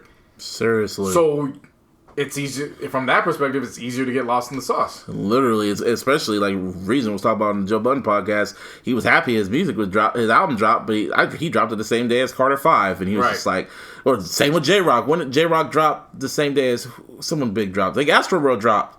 No, J-Rock dropped. Astro World dropped the same. No, because Astro World dropped in August. So J-Rock dropped June 15th. There was that was when Ye dropped. That was Nas. So no, J-Rock dropped when Nas dropped, and then the Carters came out of nowhere and dropped theirs, and then a few others had dropped as well. Yeah, so he was just like, well, shit. No, Nasir dropped, and then it was the Carters, and he was just in the background, so it's like, well, fuck me. Yeah. So... But real niggas know, and they still know to this day, Redemption's still a fire-ass album. Oh, it is, of course, but it's like, it gets lost in the fucking sauce. Right. And I hate albums, like good quality albums, I go back to it, I'll be like, oh shit, how does this get lost in here? No one talks about it because they talk about the same damn boo-boo mid-card albums. Yep. Man, bring it back to Tuesdays, man. That's all. That's all I ask. That's our protest. Tuesdays. I'm listening to shit until Tuesday. Oh, what you guys reviewing? We don't know because we ain't listening until Tuesday. Literally. Anyway, but music did drop. Good music. A bunch of good music. Yeah. So I've been waiting for Currency and Freddie to drop this Fetti album that's entirely produced by Alchemist once they announced it, I think a couple months ago. Yeah. I was like, all right, bet. I'm going to wait for that. Because as much as I love both artists, solo-wise, I don't know what it was about them this year. It wasn't connecting with me. Mm-hmm. So I was like, all right, well, you got this dope-ass legendary producer that we all recognize in Alk. I know you guys can bring it, so let's see what happens. And 9 tracks, 24 minutes. I enjoyed the hell out of it. Mm-hmm. They got straight to the point. They ain't focused on no hooks. It was just straight gritty production, gritty bars, storytelling bars. I fuck with it. Look at Kanye just inspiring niggas to drop like 7 to 9 track albums now. Well, the 9-track thing was always been there because remember Bruno Mars dropped and he was that was 9 tracks. Yeah. But like now it's kind of like the norm now. Yeah, they're going back to that phase. Anytime you got a track that's called Tapatio, which is my favorite hot sauce, I fuck with it. So that was a dope track. Saturday Night Special was good. And then Bundy and Sincere, which was basically their take of Belly and them going back and forth.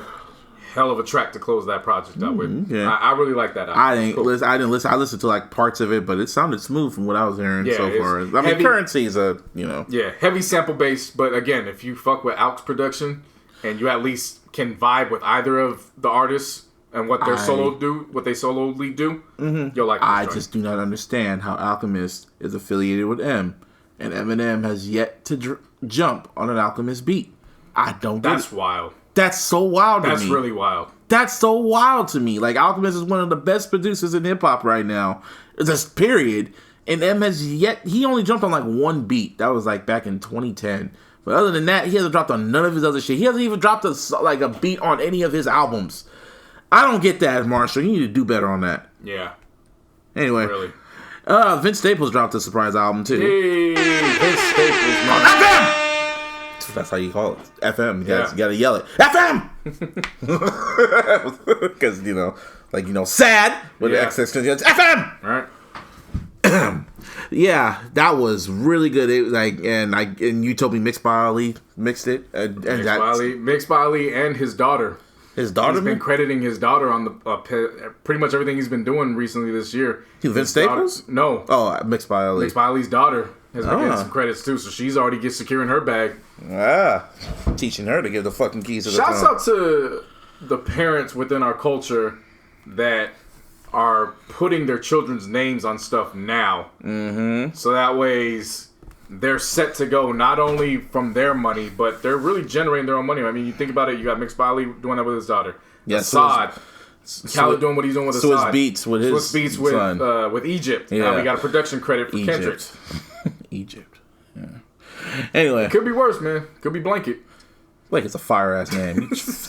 Okay. Hell no! Trash ass name. But Vince Staples, he's very creative with his music. He's one dude that is not afraid to experiment and do other shit with his music. So he decided to drop an 11-track album, which track style range from 2 minutes to it was short ass tracks. That was my one complaint about this album, and when I complained about it, it wasn't major because I love this album. When I say I wanted it to be longer, I wasn't talking about the tracks. Mm-hmm. There were certain songs where I was just starting to get into my groove, and then the shit would end, and I was like, bruh, blue balls. I just needed 30 more seconds. That's all I needed. He pulled a Beaches better on your ass. Yeah, well, that's the thing. Beach was kind of like, you nigga. But this one was kind of like, oh, nigga. Oh, wait, this shit jumping too. I'm like, oh, you into this shit too? Oh, this big boy. Okay, for I like how you said that. Beach has been like, oh, you nigga. But, what's the difference? What's the difference? Oh, you nigga. Oh, this is you ended it. Oh, you nigga. Well, Beaches are different because, it just literally when go to another track and you're like, whatever. This one, at least, it would end, you get 5 seconds, 10 seconds, you pissed off because then it's too soon. But then it starts knocking to something else. You're like, all right, I'll rock with it. Yeah, I mean, Fun with E40, that one knocked. I mean, but that's the good thing that a lot of these artists are doing now too. They're not putting their features on. They didn't want you to be surprised. They're visible. Yeah, so when I heard Feels Like Summer and Ty Dolla $ign jumps on, I'm like, oh, there's Ty again. New Earl had a nice little verse and shit like that. Who else was on here? Tyga has a whole other song that's coming out with, and Kenny Beats pretty much produced the whole thing. So shout out to Kenny Beats. Mm-hmm. He captured Vince's sound perfectly for all 11 songs. Yeah. Like Twerking, one with Kalani. Wasn't that the one with Kalani? Tweaking. Yeah, that was good. But what I loved about this was, these were upbeat records, but he didn't compromise the content. Because if you actually listen to what Kehlani's saying, it's a very dark-ass record. Mm-hmm. Where I think she said, we just buried somebody this past weekend, so now we gotta try to turn it up to get over it. That's basically what the concept of the song was. Yeah. And then if you, we were talking about the Fun video before we started recording. The Fun video in itself is this genius-ass concept. Google Maps. Yeah, where it's this white boy who's in that's it's the ending. That's the ending. But just for those who haven't seen it yet, for a music video. Yeah. The spoiler in it is that it's this white kid in the suburbs who's in the comfort of his own home, can go on Google Maps and he could see what life in the hood in Northside Long Beach is and not have to worry about what's going on. Meanwhile, Vince is walking around, cats again hemmed up by the police. There's a prostitute coming out to the truck. He's partying with his homies. Yeah, girl fights taking place. Like all this stuff that's really going on in the hood, he's seeing from the comfort of his home. Mm-hmm. And he has the luxury of closing the laptop and walking away from it because that's pretty much... Oh, wow. J-Rock was on this shit? Kamai was on this? Yeah, J-Rock was on Don't Get Chipped. Was he rapping on it? He was doing the hook. He was because some of the songs like all blended in together, and it was just so quick. All of them, like the way he made this whole album was just. It was genius. It was fantastic. It was fantastic. It really, it just comes and it just ends. And Big Boy was all over this shit. He made it sound like it was like a radio, like a playlist, damn near. Right. Well, he made it sound like it was radio. Yeah, it was a radio. Yeah, and, which was perfect because then on Friday he drops Ramona Radio on Beatz One. I didn't listen. Oh my god! So we've been saying Vince needs his own podcast. He needs something, bruh. When he came back from the first drop and he was like, "We on Ramona Radio." We've been kissing strippers in the mouth since the 90s. I was like, yes, it's time. That nigga's fucking... It is time. He is naturally funny. It is Vince Staples time. He is hilarious. He don't even need to rap no more. His whole personality, period. He is a funny motherfucker, man. And the funny thing is he's dead ass serious. Yes, he's that's not joking. Yes, that's the fun. That's the craziest part about it, man. Oh, damn, damn. That was a beautiful ass touchdown. Hearns just walked to that end zone. Literally. No, that's not as disrespectful what Cam Newton did. He literally jogged into the end zone. You see that clip? Yeah. no, punch that thing in the mouth. Anyway, punch all those IG characters. Yeah, but Vince Staples, man, like, yeah, he's I keep saying he needs a podcast, like, flat out. Man, that nigga's funny as fuck. Yeah, I don't know how often his Ramona Radio is going to be on Beatz One. I don't know if it's going to be every week or. I think he knows he can do a podcast. I think he wants to make sure the check is right. But it's 1 hour. Mm-hmm. Perfect amount of time. And I love the drops too. He would say something that he knew was controversial, and then his DJ would do a drop. Danger, danger. Wow. So it's just him talking? No, it's him playing. Well, for this episode, because this is the pilot, he played pretty much the bulk of FM. And then every time he would come back, he would address certain stuff. He made a point saying, "We're forever Mac Miller, rest in peace, love to the family." But then he would just go off and say all this shit. And he goes, tangent. Yeah, he would just go off on a tangent. And goes, we can't talk about that right now because danger. Wow, that's just. No. Go back to Beatz One. Listen to it. Yo, I gotta listen to that shit. It's one, like I said, it's the perfect amount of time for him where he could get everything off. But I swear, I'm glued to Ramona Radio. Every interview I watched, that nigga's hilarious. He is a funny ass. When he showed up on the Joe Budden podcast last week, and then when they were trying to say what he was saying, he goes, "Man, damn, y'all niggas can't read or write." And he's dead ass serious. Yeah, that's a crazy. He's dead ass serious when he's talking. He's not trying to be funny. Kind of reminds me of me when I'm trying to when I try to troll on Twitter. People don't respond to it, and I'm like, all right. But then when I'm dead ass serious about something, the whole world ends. But you notice this podcast fucks with people who are just that authentic. Whereas you can be funny, but we know deep down you're serious. But we fuck with it because you got the heart to say it, and you don't give a fuck what all these other people think. Pretty much. Like if you notice that with this podcast, we rock with that. Exactly. Because we try to do the same thing. We don't care to a certain, let's say to a certain extent. I'm about to say, you can't say anything. Yeah. Danger. Right. But 13 Reasons Why. Yeah. But once you get past that, we don't care if it's popular or not. I honestly we don't call it how we see it. I've said it once. I've said it again. I honestly just don't give a fuck. Yeah. Anyway, so another Migo dropped. Take off. I was very blah on this. Yeah, I'll give it this. At least he carried it. It was short. It was to the point. There was at least that. The problem was, in my opinion, the best song featured another Migo. That can't happen. It's just it can't work. I thought there was no features on this one. Quavo's on None to Me. That's what they all sound the same, man. Or She Gonna Work. I'm sorry. They all sound. She Gonna Wink. They all sound the same, man. It's like it gets annoying, man. I don't know who sounds whatever. Yeah, so Quavo was on She Gonna Wink, which was it's another bad thing. Can't have the best track beat the second track altogether. These niggas just record and just put whatever on here, man. But that's what I've noticed. Like I said, I give him props. It got to the point. So there was that. Lead the Wave was also something I caught. Pretty much all the DJ Darrell produced tracks were the ones where I was like, all right, bet. I can rock with these. But I was blah. Yeah, but it was a little bit better than there Quavo. were only 3 DJ Darrell produced tracks. Now everyone's waiting for Offset. Well, maybe Offset can give us the best album. No. I think deep down he can because he's the most versatile one out of them. And he's proven to make the hits without, remember, Ric Flair drip. He didn't need them. It's the thing about Migos, like, again, you're just talking to a brick wall when it comes to the Migos.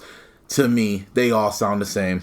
I know. Yeah, I still don't get how they sound the same. To me, they all just sound the same to me. I can't tell which is which, who raps what.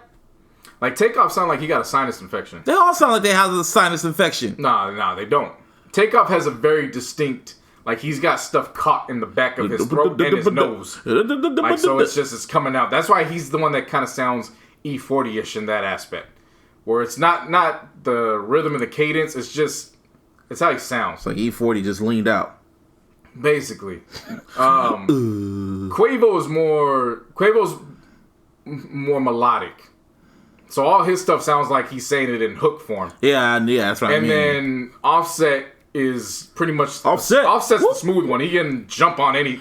Offset's pretty much to Quality Control what Schoolboy is to TDE. Nah, I figured that He's the most versatile one. So Offset really doesn't sound offbeat or out of nowhere off any track if you really think about it compared to the other two.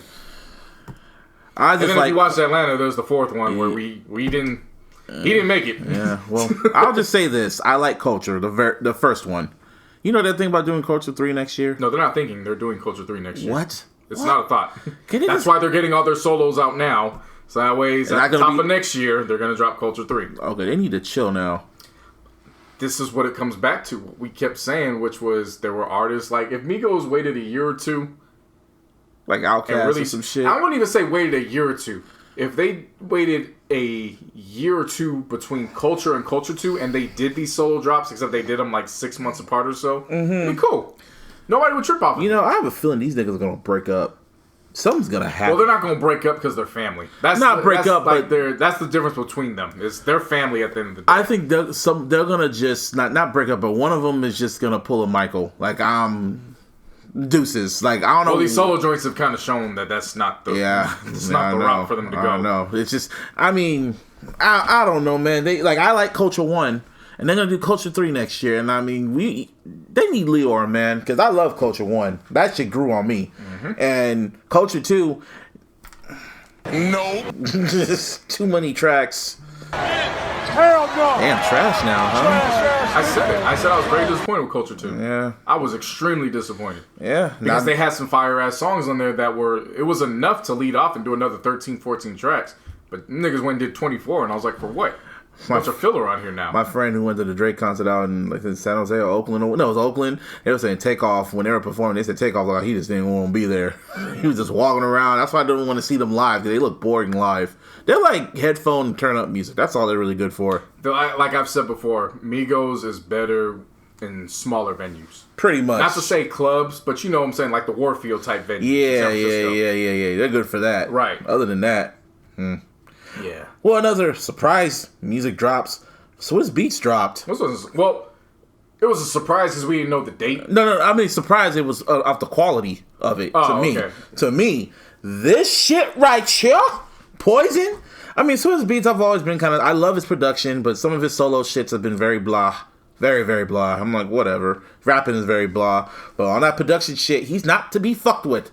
And I saw and this is also executive produced by J. Cole, and he does not have a feature on the album. Yeah, so the way Swizz explained that was that Cole got credited for that because he helped him pick the 10 records. That's smart, because he picked the best records. So that's how he ended up getting co-executive producer for it. It wasn't that he came in, they were working side by side. They were chopping it up. He's like, I'm going to play you some records. And then he asked him, what do you feel is the best 10? Cole helped him pick those. And then he's like, oh, well, fuck it. Since you did that, I'm going to give you a credit on my album. Okay. And Pistol on My Side, because you remember you told me about that, but I didn't listen to it. That sounded like that should have been your clue that Carter 5 was going to be fire. I mean, you never know, though. Because like I said, it was the same with Wayne. Wayne will hit you with a dope verse on a feature, and then he'll drop Dedication 6, and you're like, my nigga.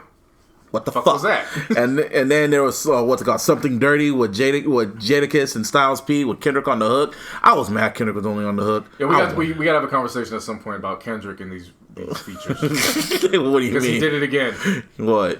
The Jeezy record with Cole. We love Kendrick. We love Kung Fu Kenny. We love K-Dot. All right, but we we may have to have a conversation about this nigga running from smoke with certain acts. I don't think he's running from smoke. I'm just saying. I don't know if man, I'm just saying the evidence shows that he's on that when I feel like it, man. But I mean, come on, man. He gave us, man. We heard Control. We know what he's done. I know, but you want him to show it. I'm just saying, devil's advocate in me. That's strike 2, nigga. What was strike 1? The one with Jeezy? Yes. That's strike 1. Because remember, the hype was around Cole, and then maybe to put more blame on Jeezy, but when he went on Everyday Struggle, he was like, yo, Kendrick spit some life-changing shit on that. He said that? Yeah. So then that started hyping it up even more. And life-changing shit. And we was like, my nigga. He didn't say shit. Well, he probably deleted the verse. So I have a feeling I think Kendrick spit so much hot fire, they just delete the verse. Like, fuck you. You ain't gonna control us. After what Big Sean did, like, I'm just gonna drop it. And then Control happens. And it's like, nope. No, you ain't gonna do that to us. You gonna do the hook. You ain't gonna outspit me, motherfucker. Oh, actually, that's something I forgot to put on to follow up real quick. Migos. Did you see the pre-Super Bowl show that they're going to put in Atlanta now? So the pre-Super Bowl show, Migos, Lil Jon, Ludacris. That's the halftime show. No, that should be the halftime show. You're preaching to the choir. I know. But I'm going to be glued into that fucking pre-show. What is it going to be on, like, before but what station? On what is the Super Bowl going to be on this year or next year, whatever? What was it last year? Was NBC, I think? I think so. They always do. All the stations do the rotation. They rotate through the 3. So then that means it's going to be Fox or CBS. Who do you think does it best? Fox. Yeah, Fox always has the best one. Fox CBS is second. Well, CBS is for old people, man. Really? You ever watch a fucking CBS? Well, you don't watch it because the Raiders... No, I go back and forth. Niners aren't usually on CBS. No, but I go back and forth when CBS just for old folks, man. Like, nothing's entertaining about that shit at all. You just sit there, I'm just looking at it like, no wonder Shannon Sharp left y'all asses, man.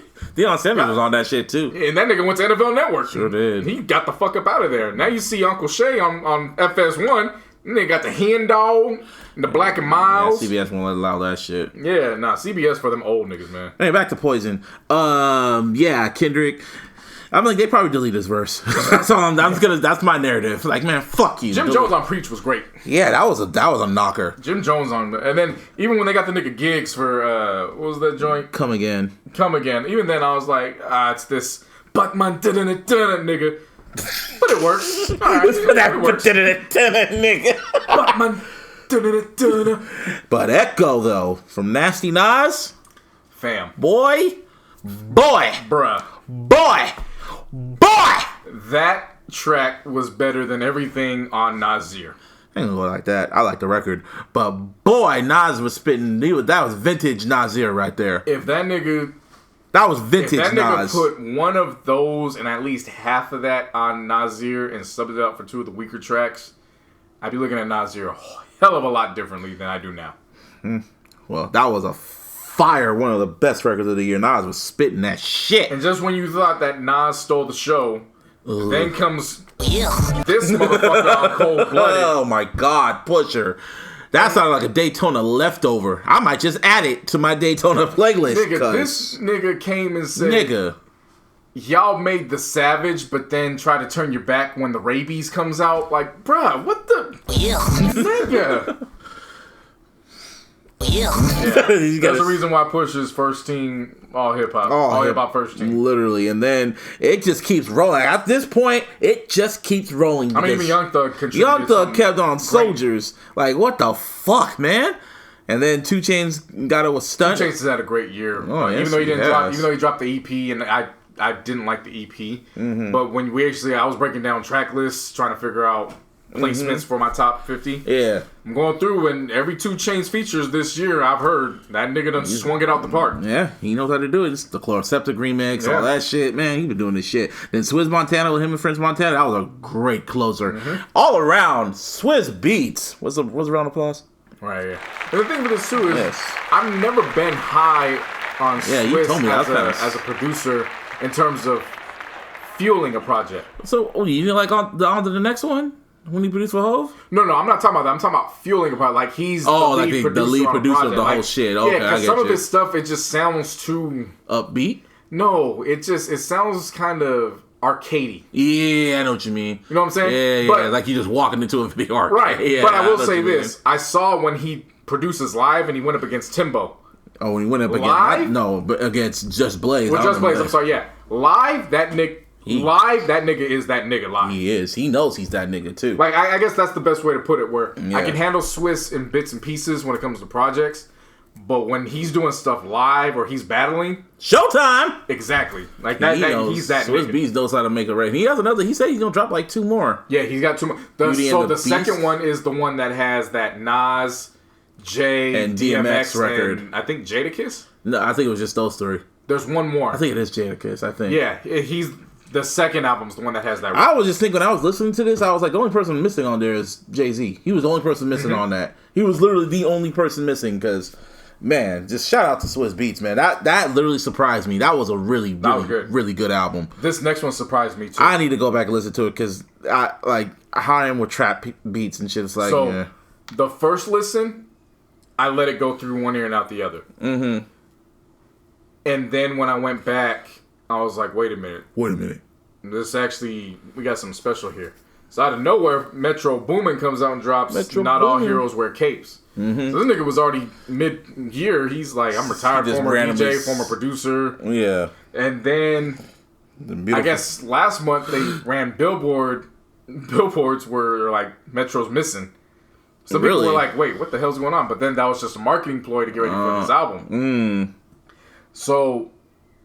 His sounds different. His sounds different on this project. Really? It's more of a laid-back trap. Huh. It's not just hit 'em up, boom, boom. Like, that's why I was kind of turned up. Well, out the cover art, you see an explosion and nigga flying. I'm like, yeah, I'll get to this. Like, yeah, I mean, he had No Complaints, which was the closeout track with Offset and Drake, which was clearly that one's geared for the clubs. Mm-hmm. But really, the one that got off on this was 21 Savage.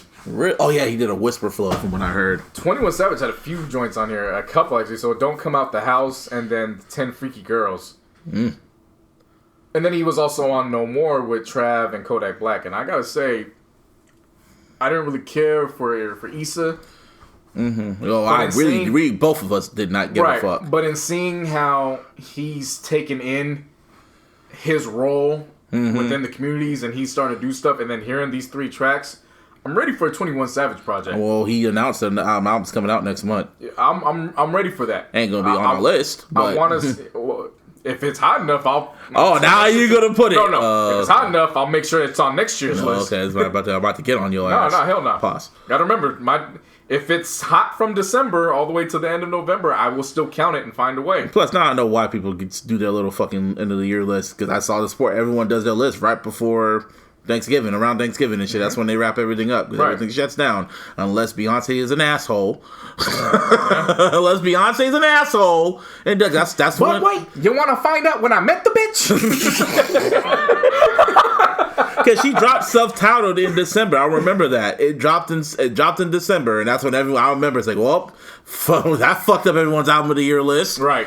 Like, that's what I'm saying. Like, end of the year, like December, that's only for the super heavyweights, like the Beyoncés, the Hoves, maybe the Jay-Z's, those motherfuckers. Right. Well, that goes to what I was saying.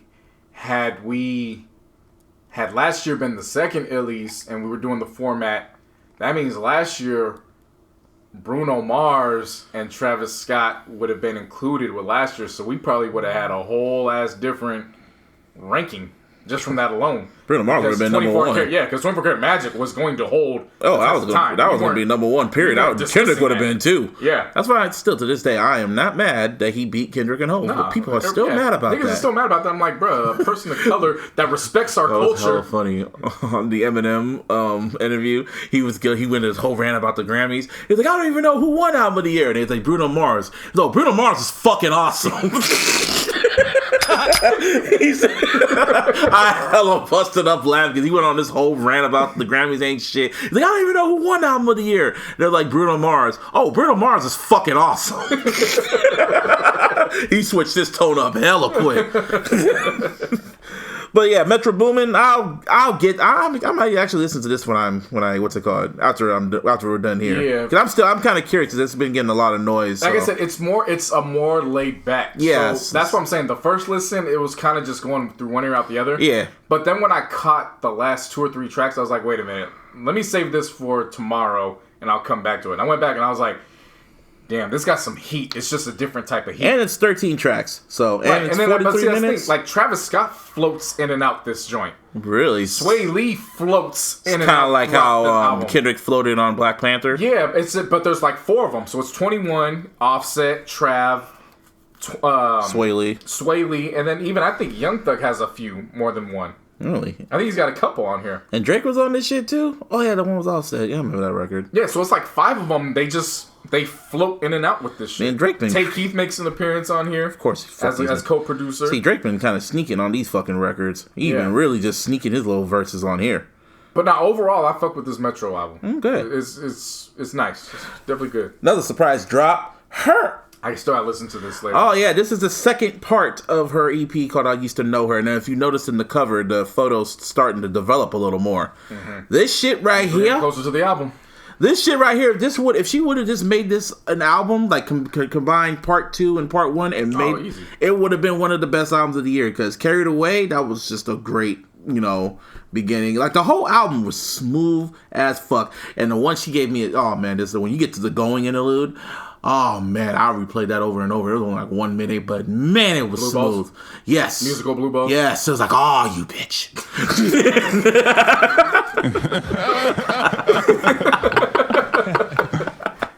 Okay, so wait, part 1 was what, 6 tracks? Yeah, this one's 8 tracks. That's 14 tracks. She could have easily dropped it as a prelude album, man. Come on, man. She could have easily dropped this as a prelude album, man. But trust me, if she made, because I played it all together, because I was really stuck on this for a good minute, and I was like, you know what? Let me combine both of them. I combined both of them. It was by far, it would have been the best R&B album that dropped this year. This would have been the perfect if she would have dropped this around the same time as Ellie Mae, it would have been one of the best R&B albums this year. Okay. And it would have preluded straight into her whatever album that's coming out next year. See, in addition to missing Tuesday drops, I miss the days where R&B used to mean something. Well, but just in general, an artist, whether it was R&B or hip hop, they would go out and they would do the prelude project, whether they would call it a street album or a mixtape. They would do that. They'd do 2 or 3 killer features, and then they would go right to the album. Then they go on tour, and then that's what it was. I'm starting to notice that in R&B, they're using these EPs the same way rappers were using mixtapes. Yes, they are. That's so these are the EP for the R&B artists is the mixtape for the rapper. Mixtape for the rapper, yeah. And it was like, is she released it? I didn't even know this was coming. It came out of nowhere. Yeah, it popped out of nowhere. And same way the other one popped out of nowhere. And like I'm saying, if you look at the cover art, like in part 1, you didn't see nothing, but now the Polaroid's starting to develop, and it might be the cover art for the album. Right. Who knows? But like I've said, if she would have combined them, this would have been by far one of the best R&B albums, especially the last track, Lord Is Coming. Shit, this sounds like some epic shit. Like, I'm listening tomorrow. Oh, trust me, you'll like it. Sure. Literally, you know what you should do? Just literally combine them. Make a playlist and combine both of them, and you're gonna be like, you bitch. Well, I did that with Wale's his EPs. Yeah, I saw that. I still gotta listen to him. Like, I see you sequence them and everything. Yeah, and it was hard to sequence them because they were.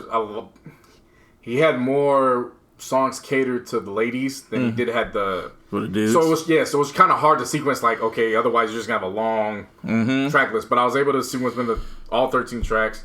Maybe I'll put the link on, but I gave it its own cover, made its own cover art, called it Blue Moon. That was its own thing. So that way it was easier. I'm like, I'm just gonna rank it based on that, because trying to rank 3 EPs that's dropped that were all fire. I put them all equally. So. Exactly. Yeah, I put them in it's the same thing with Stally. That's what I'm gonna do with this shit too with her. I'm gonna combine it too. Might bump it up a bit, but fucking asshole. I didn't know Axel Bronson dropped. He did. It's more fire. I liked it. Okay. So this is White Bronco. I'm trying to think of some standouts real quick. Of course, the title track itself. Prince Charming was funny as fuck.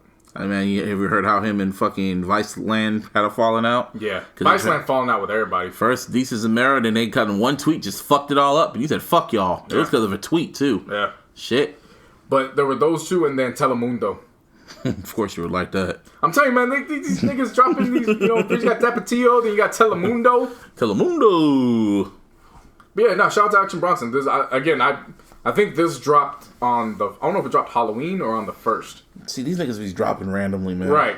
But either way, I was able to catch it, and yeah, I fuck with it. It's dope. My boy Kontos. Shout out to Kontos, friend of the podcast. Yes, sir. So he dropped his project with 2 other cats, benjesus and Acid Dude. They dropped their project, Acid Jesus. And I happened to see it, and I was like, shout out to him. I'll retweet it. He is not that bad. Nah. He's pretty decent. Right, so I retweeted it, and I was like, you know what? I'm going to find some time. I'm going to play it for the homie. And it's not usually what I'm used to, but it definitely sounds like some Odd Future. Mm-hmm. Like, you know what I'm saying? It definitely sounded like that. But there were 3 tracks in particular where I was like, hey, I rock with these. Yeah. Mind Expanding, The Other Side of Life, and then Brother Ben. Those were the 3 tracks where I was like, okay. I can see your vision. And it may seem lengthy because it was 17 tracks, but it's only 30 minutes. Oh, okay. So a lot of these are real short. Short ass right tracks to the point. Get to the point, yeah. Like I said, it's some sounds that I'm not accustomed to listening to unless I'm listening to Odd Future, so it took a while for me to kind of grasp what was going on. Yeah. But as it kept going through, it kept getting better and better, and I was like, okay, cool, I like this. Yeah, that boy Kontos has been rapping for a minute. I remember on one of his albums, I think back in 2013, 2014, I did like an interlude for his shit, and I was giving my whole theory about how Star Wars started over pussy. Yeah, he went wrong. It's the truth. It happened. It's the truth. All started because of pussy. Star Wars. Hey man, we did a whole podcast dedicated. I mean, if you think about it, the final one, it's about pussy. A woman's the lead character, so. Well, from Last Jedi. No, from these ones, yeah. It's Rey. Yeah, Rey. And I keep forgetting these fucking Finn. names. No, not Finn. The new Sith. Oh, Kylo. Yeah. He's trying to figure out his role in her world. Yeah. He turned his back on his for her to save her. But I don't think it was for pussy. It was more for power. He wasn't trying to be romanticized with her, though. It doesn't matter. He did it over pussy. We ain't talking about if you want to put a ring on him. I don't think he wants to smash. He just wanted him by outside to just rule the galaxy. I mean, remember, Luke was trying to get in there till he realized it was his sister. And then when he realized it, he still went and did what he had to do to save him. That wasn't for pussy. That was for family. Try to be all technical with it. A family member with a pussy. Oh God, bro! You made it all technical. That's too technical. Oh, McFly ass. Oh yeah, today's November 5th, 1955. I mean, not 55. Today's the 5th, right? Yeah. Yeah, it's like this is the day that what's his name? Doc discovered time travel, and Marty knocked on his door. I know. It's got to be a dream. I gotta watch Back to the Future. You know, Karina never watched Back to the Future. There's a lot of people ain't never seen Back to the Future. That's fucking wild to me. But then again, I ain't seen a lot of stuff either. But you seen Back to the Future though. Yeah, but all 3 of them. Yeah. Which one's the best one? First one. You don't like the second one? Alright, whatever. Oh, come on. That's when they went back to the first one, though. And from a different point of view. No other movies did that. Yeah, but though. I was like, why the fuck you remaking the damn... It wasn't remaking them. They had to go and solve the mystery. They remade it. They went back and they were like, oh, well, there's the shit that we screwed up on. So, hey, critics, we're going to revamp it for you. Oh, come on. It was the first time that's ever happened in movies, though. In a movie. They went back to the first movie and they had to avoid their fucking past self because they had to fix some shit. That was better innovative. than the third one. Yeah, that third one. It's always the third one. Not all the time, though. No, I'm saying there's a select few. Friday After Next is one of them. Return of the King for Lord of the Rings. But that was part of a saga, though. It was like one big story, but it was like I like Lethal Weapon 3 more than I did the second one. Lethal Weapon 3. Oh, yeah. That one, man. I'm trying to think, what is a good part 3? I have a feeling I'm going to like Bad Boys 3 more than... Maybe. That's like... I mean, they announced it, that it's set and it's done deal. Transformers 3 was kind of good. It was a hell of a lot better than the second one. one. My God, yes. The second one was... trash. Second one, Michael Bay was just throwing anything and everything in that bitch. And that's when I watched Transformers 2 when Michael died. Michael Jackson died. That's why I don't like watching Transformers 2. Yeah, part 3 is all like... Yeah, every now and then a part 3 will come out and be like, Scream 3 was decent. Yeah, it's alright. No. I'm thinking of 4. Yeah. It depends. I would pick one of the Halloweens, but that shit don't matter. It don't matter. Don't even bother. Don't even bother. Speaking of album, well, not Halloween, but I don't know how to segue to it, but there's some shit still left to come out by the end of the year. Everyone's trying to rush out. We haven't been mentioning Anderson .Paak because we're just basically absorbing it. We're anticipating that this album's going to, creep its way up as high as it can on our list. So we're kind of just waiting. But we put Tint on the playlist. October playlist. It's just fire.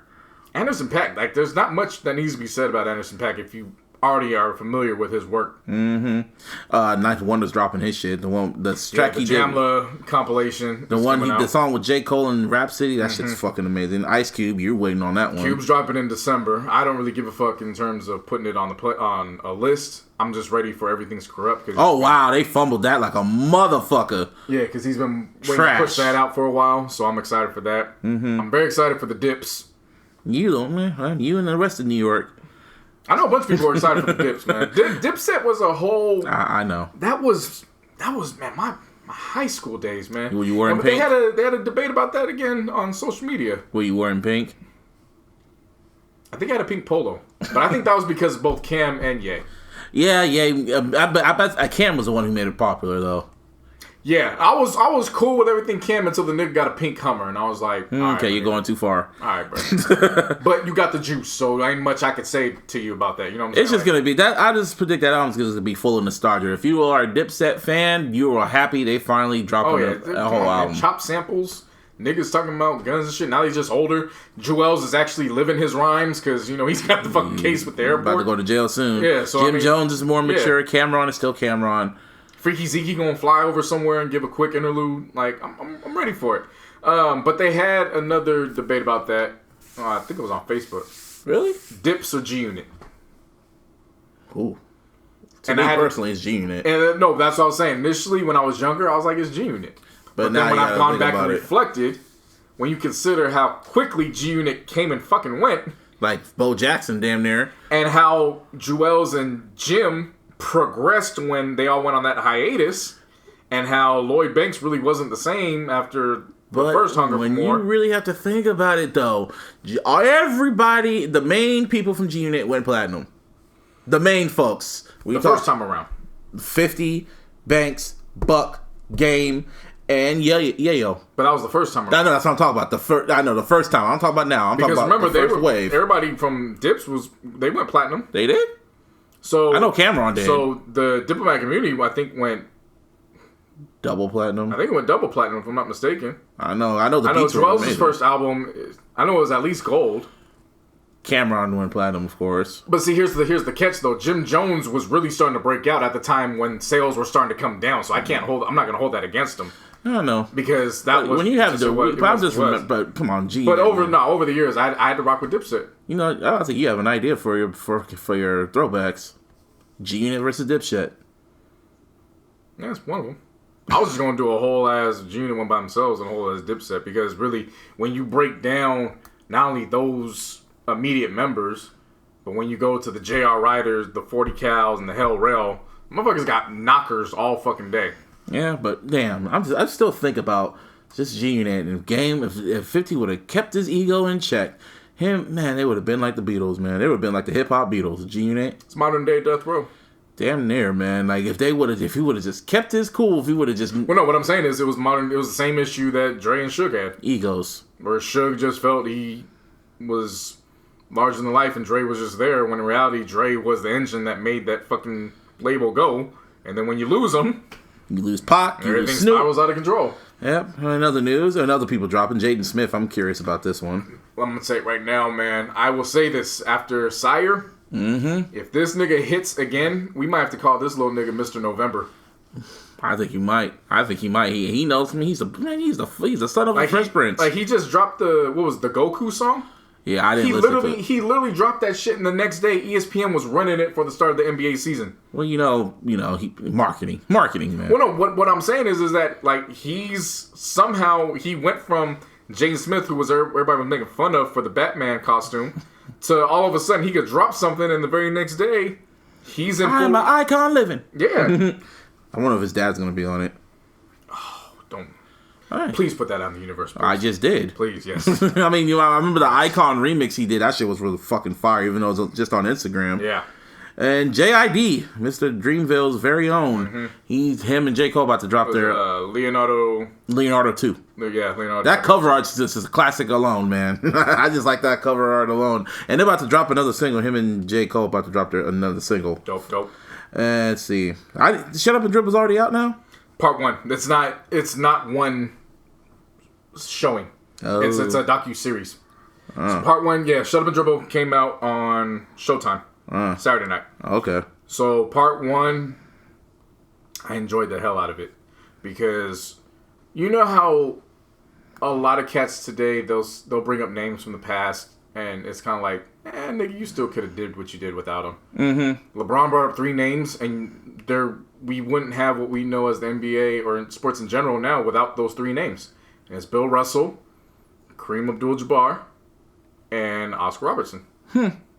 And the beauty of it, they showed everything from the time Bill Russell from the time he was at San Francisco in college. Really? It went that deep, huh? Shit. Bro, they didn't even get to Michael till the end, and that was just a build up for the second one. They didn't touch on Jordan? Jordan until like the last 15 seconds. Course. And all it was just the Bulls logo coming up, and they mentioned Michael Jordan, and then it ended. Of course. Because what the focus was on was Bill Russell and all the integration. Then it focused on Kareem Abdul-Jabbar, who at the time was Lowell Alcindor. Mm-hmm. And his transition to go to UCLA. And then it went to Oscar Robertson, who he's the reason why we have what is now known as free agency. Because before then, once you signed with a team, you were there. Mm-hmm. But when the NBA and the ABA were merging, he's like, wait a minute. There's going to be more money, more... we need to figure out what we're going to do. And the craziest part of it was that in the hearing, they asked him, so you think you're worth more than $100,000? And he said, yeah, I do. Everybody started laughing. And then I'm watching it now, and I'm like, yo, $100,000 isn't even the fucking minimum in the league anymore. Hell no. When was this, like in the 70s? 72. Yeah, and that's $100,000 is like, what, $1 million now. Right. So they brought that up. Then, of course, they brought up Bird and Magic. Let me watch it, nigga. No, I'm giving you. Okay, they brought Bird and Magic. Then Isaiah Thomas came into play. So that's what I'm saying. It all leads into Michael and his role in part 2. Not Michael, but Michael! Yeah. Marlon! What is well done. And then shout out to Jamel Hill, of course, who narrated. Right? And then she actually had the cover story in the LA Times or the New York Times, I think, one of the 2. Mm-hmm.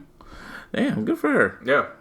Not bad for for leaving ESPN. She already had the bag waiting for her. Right. But as soon as they suspended her, that's when the bag hit where. Now I'm waiting for episode 3 of The Shop, man, for LeBron. Well, the way y'all... Well, the way that nigga playing defense shit, he got time. Yeah, you were so happy just a few months ago. I was happy, but remember, I had also said, too, there were reasons why that was option B in my head. Yeah, I know. Remember, I know you're a realist. Like, you were all happy. So I was excited, but I knew what was going to come along with it. And one of those things was the nigga wasn't going to play defense. At least until the playoffs started. Until he feels like it, but it's the West, not the East. Right. So they got to fix that up. But fortunately... the Suns bought out Tyson Chandler. Tyson Chandler is also an LA native. How you feel about that? I love that because we don't need him to do. He's 37 years old. I was about to say, isn't he like fucking old? Yeah, but JaVale has proven to be a great starter. Like the nigga's averaging, I think 4.5, 5 blocks a game. The only problem is he's running out of gas quickly because he's hustling. That's what I'm not gonna take that away from him. He's our second best signing this year. He hustles on every single fucking play. And LeBron be running out of gas too. Yeah, but I love Tyson Chandler because you pop him in for anywhere between 8 to 12 minutes. He's not likely. He's basically gonna be running with the second unit. Mm-hmm. So that helps out because Rondo's gonna be running with that unit. Lance Stevenson. So we have all those guys, and we don't have to run Kuz at the 5, which is heavenly because niggas are just running past Kuz just off the simple fact he's light skinned. So that helps out by itself. Well, it's like I said, the Lakers are by far the most interesting team. Just seeing how you guys are developing with LeBron and shit. I'm just watching, and it's just like it's more interesting on Twitter, literally. Because I know you're a realist, but you know how the LeBron fans, or like how you call it, LeBron sexuals. Is that what you call them? LeBron sexuals. Bron-sexuals. And then the Laker fans are kind of trying to coexist. And then when y'all start losing, y'all are pointing at each other. Not you, but they're just pointing at each other. And it's interesting to see. My nigga, I thought it was going to be hilarious. And I was waiting to watch it until after the first game when we lost. And a nigga was like, man, we should have just kept Luol Deng and we should have paired him up with LeBron, see how it looked like. And at that point, I was like, I'm not talking with any of you social media niggas this season. I'm not conversing with posting pictures of when Patrick Ewing. What team Patrick Ewing when he got washed down? Which with the one? Knicks? The Supersonics or the Magic? Supersonics, I think. Either way, it was funny, but it's not. I mean, LeBron's still averaging 28, 7, 7. So it's not anywhere close. But clearly, his athleticism is dwindling down. Yeah, that's the one thing that everyone's kind of like not talking about right now. Just like, is he like regressing now? Is he getting old? I mean, yeah, he's 30. He's gonna be 34 next month. I know, that's what I'm saying. But the thing with I've defended. That's another touch on my Titans. I told you about them Titans, yeah, man. I know, man. They still trash. That's the thing with Lonzo. I'm starting to get fed up with Zoe now. Uh-oh. Because I'm looking at it and I'm like, bro, you have Here's the thing. Yeah, LeBron takes off. That he's in his 16th, 17th fucking season. Yeah. So I'm actually, nigga, you're in your second season. You need to be fucking Steph, nigga. And he's so lax. It's not even about scoring. So that's the thing I'm not talking about. Yeah, I know. A lot of cats thinking, well, he's not scoring. I'm like, I don't give a fuck about that. He has a high basketball IQ where he could be a defensive player of the year contender. Uh-huh. But he's so caught up in the fact where I don't know what my minutes are going to be. He's so caught up in that instead of just winning the game. Yeah, just play the fucking game. He's still young. At this point, you on bar time. I know what you feel. At this point, if the Blazers want Lonzo and they willing to package up Damian Lillard for a few other cats, it's Thanos Magic snap, needs to Thanos that shit, man. We need like a soundbite with dust or just like the because another thing too, it's clear as the season's progressing, it's clear Kawhi's not going to end up with us. He's likely he hates y'all niggas. He'll either stay or he's going to go to the Clippers. And it's actually looking like Jimmy Butler's going to end up with the Clippers at some point. See, that's the thing. Like that last game, I saw how you guys were getting I was just going on Facebook and you always post your little like Lakers, yeah, that little gif. And it was just funny reading the comments. Like, I'm just gonna turn the station, man. I can't live with this shit. Oh, yeah. I was like, again, Larissa and I had a great Sunday. We ended it with seafood. We was chilling, and I was like, I'm not gonna end this beautiful day with this negative bullshit. You're just not. Oh, my homegirl Nets. Shout out to Neats or whatever. She's like a Warrior fan, but she likes trolling Laker fans. She was talking a whole gang of shit. It was going in on you on Laker fans. I was like, okay, this is getting mean now. You knew it was over. She said she was just going in on y'all niggas. But yeah, I mean, I don't have a race. I'm enjoying the show. Like the Warriors have been. I just wait for Christmas. I just can't wait for the Christmas games. Yeah, you niggas better get it together then, because shit's gonna get real spooky. That shit don't mean nothing to me. I know. I mean, not you. I'm talking about the people. I'm talking to the people. Everybody gonna put stock in that, but that I know you not. I know because you're smart. You're a realist. This shit don't mean nothing to me. Like Martina and I already said, we didn't have us winning. We basically said semifinals and anything after that, we're cool. Like, okay, cool. It is what it is. You are a realist, but you know how Twitter is, like, dude. I mean, the silver lining in it is that Steve Kerr already came out and was like, yeah, we're not keeping DeMarcus Cousins. Yeah, he straight out just said it. Like, we're gonna get him a ring, hopefully. Yeah. But he's expensive. Yeah. He gone. So that's another reason why I wasn't really tripping off it, because I'm like, well, if I didn't have us winning this year anyways. And plus, the Warriors, they don't even need DeMarcus Cousins right now. Right. Fucking assholes. Anyway, speaking of not assholes, but Derrick Rose, man. Round of applause for Derrick Rose. Great story. Good for him. Not a great story in the sense of you'd want it to happen to somebody, but this is what redemption and coming back is all about. Took him a while, but hey, man. But it happened. Dropped 50 and out. He had his career high. He didn't even touch this when he was MVP. That says a lot. Yeah, good for him. Came in the game. Jimmy Butler sat out. Came in the game. Dropped 50.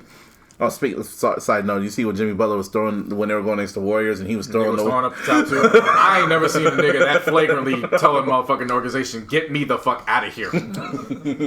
Like, that flagrantly. Which is wild because then, so now we get to the Cavs. J.R. Smith he's made it clear, like, yo, get me the fuck out of here too. I don't want to be here. Now you want to leave. And all they did was ask him, did you want to be traded? And then I think he said, hopefully, or something like that. Mm-hmm. But then the NBA was going to investigate that because they were saying he probably violates some of the CBA. But I'm like, how you going to investigate that? But Jimmy Butler out here doing everything in his power to get the fuck out of here. Nigga cussing out his teammates on practice and shit. Yeah, but that's a whole story in itself. Kevin Love's out 6 weeks. So there's that. They already got issues with their rookie Sexton. The team's already saying This nigga don't know how to play within the structure. They barely came to an agreement with Larry Drew, who was the assistant coach, and he now has it in his deal where he is now the coach taking over for the rest of the year, so he's not an interim. And he has in his contract where he's set to start off next season, but if the Cavs go a different route, he still gets his bag that he was supposed to get for next season. So shout out to Larry Drew for being a great businessman. But on the flip side, if you're a Cavs fan, at least you get to host the 2022 All-Star Game. That's a random ass spot. That's a silver lining. I mean, you said Cleveland is popping, so I'll take your word on that. Yeah. NFL season, week 9. We're already in week 9. As we're watching, I guess this is the last game. Cowboys are down 21-14 against the Titans, and they are 2nd and 7. Prescott is just doing something. About to hike the ball. But yeah, so this past week before week 9 I shouldn't say before week 9 officially started because it always starts once the previous week ends. Yeah. So this was the trade deadline, which was on the 30th. Mm-hmm. There's some motherfucking trades, man. There's a whole lot of trades. Some shit that was just, wait, what?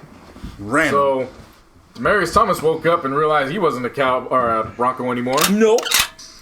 I think he got shipped to the Texans for a fourth rounder in 2019, and then also a 7th rounder for this upcoming draft. And then the Packers, of course, their situation with Ty Montgomery, with what he did on special teams. It was like, yeah, get your ass up out of here. You're going to the Ravens for a 7th round draft pick. In 2020. And then they also traded their safety, Clinton Dix, to the Redskins for a 4th rounder this year. That was too easy. Yeah. And then the Lions went, and they were like, hey, Golden Tate. Fuck out of here. They sent him to the best case scenario. He went to the Eagles. Man, he happy. And they, for a 3rd rounder for this upcoming draft. But then the one wild one where I was like, yo, how the fuck did these niggas pull this off? Same way the fucking Raiders pulled off getting rid of their top fucking defensive player. The Jaguars ended up trading defensive end Dante Fowler to the Rams for a 3rd rounder this upcoming draft, and then a 5th rounder in 2020. And all I can say is you had that nigga with Aaron McDonald and Ndamukong Suh. Fuck him. And you still need Aqib Talib getting back from that injury. Fuck him. Because, Marcus Peters got burnt up. But yeah, I know. It is. Hey, they lost on this past weekend. I'm happy about that. They lost, but... They lost. No, they lost, but they were down 35-17. And before you knew it, that score was fucking 35-35. Still lost. Fuck them. So you know how I feel. Division rivals. Fuck them. I mean, you can say that, but I can. You still got to play them again. You're going to be saying fuck them in that instance. We might be bad, but we're going to fuck up the home field advantage. How about that? We'll see. Yeah, ain't no we'll see. We'll see. Hey, man, what I always say, I'm right until you prove me wrong. So prove me wrong, you hoe-ass niggas. And don't say that and let that fucking score be 28-0. Fuck it. Hey, man, we got nothing to lose now. Hey, we got nothing to lose right now. So, and what I consider one of the greatest finessers in NFL history, the Cardinals released Sam Bradford.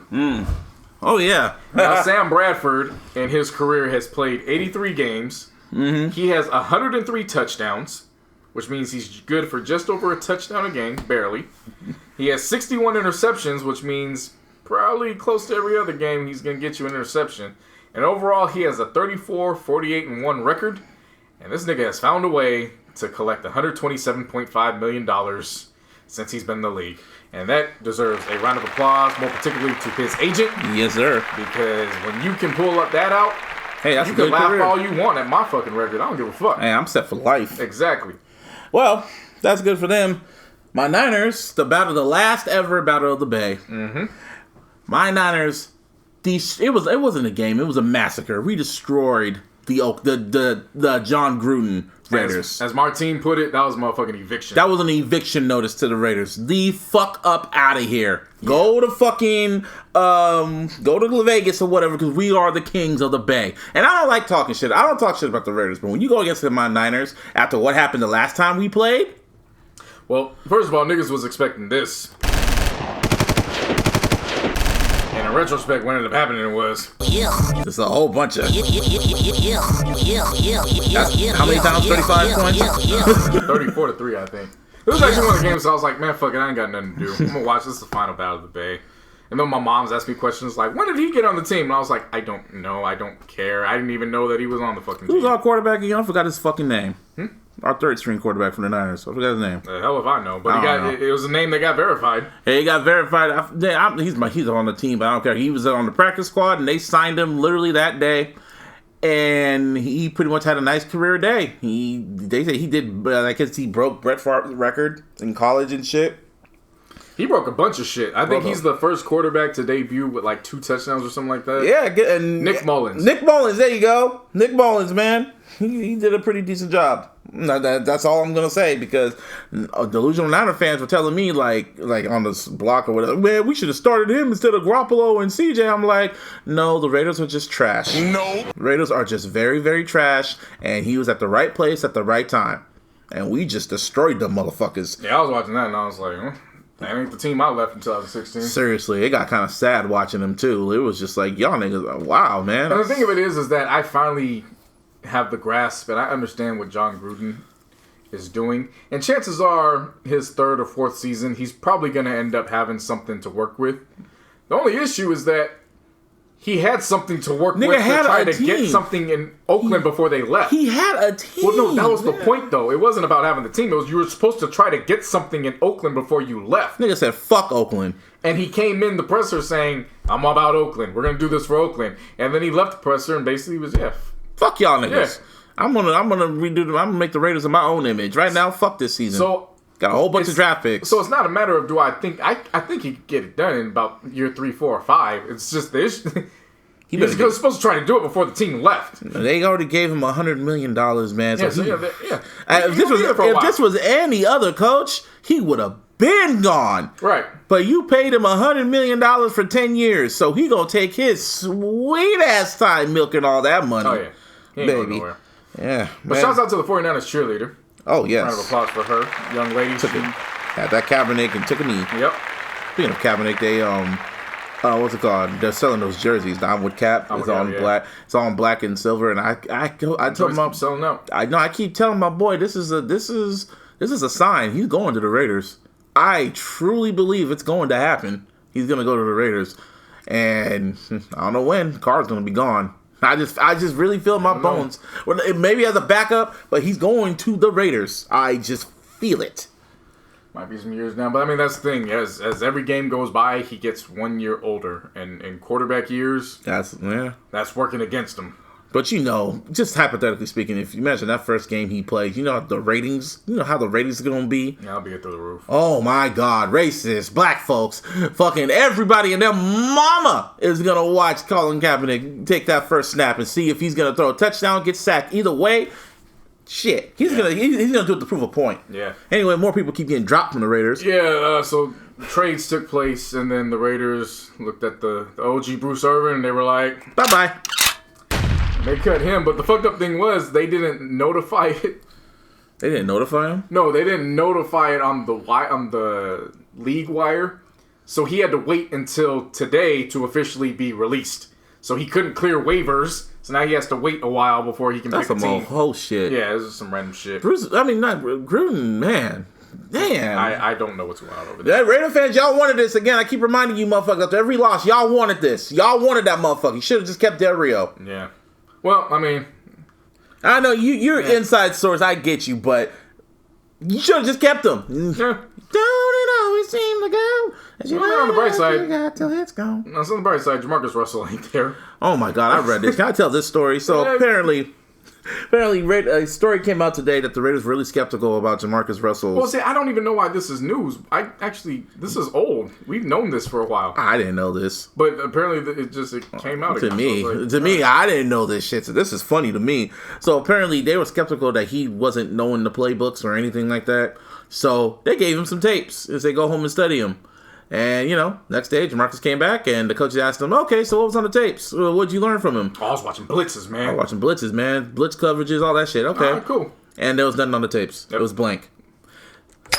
See, I blame Jamarcus Russell from Al Davis. That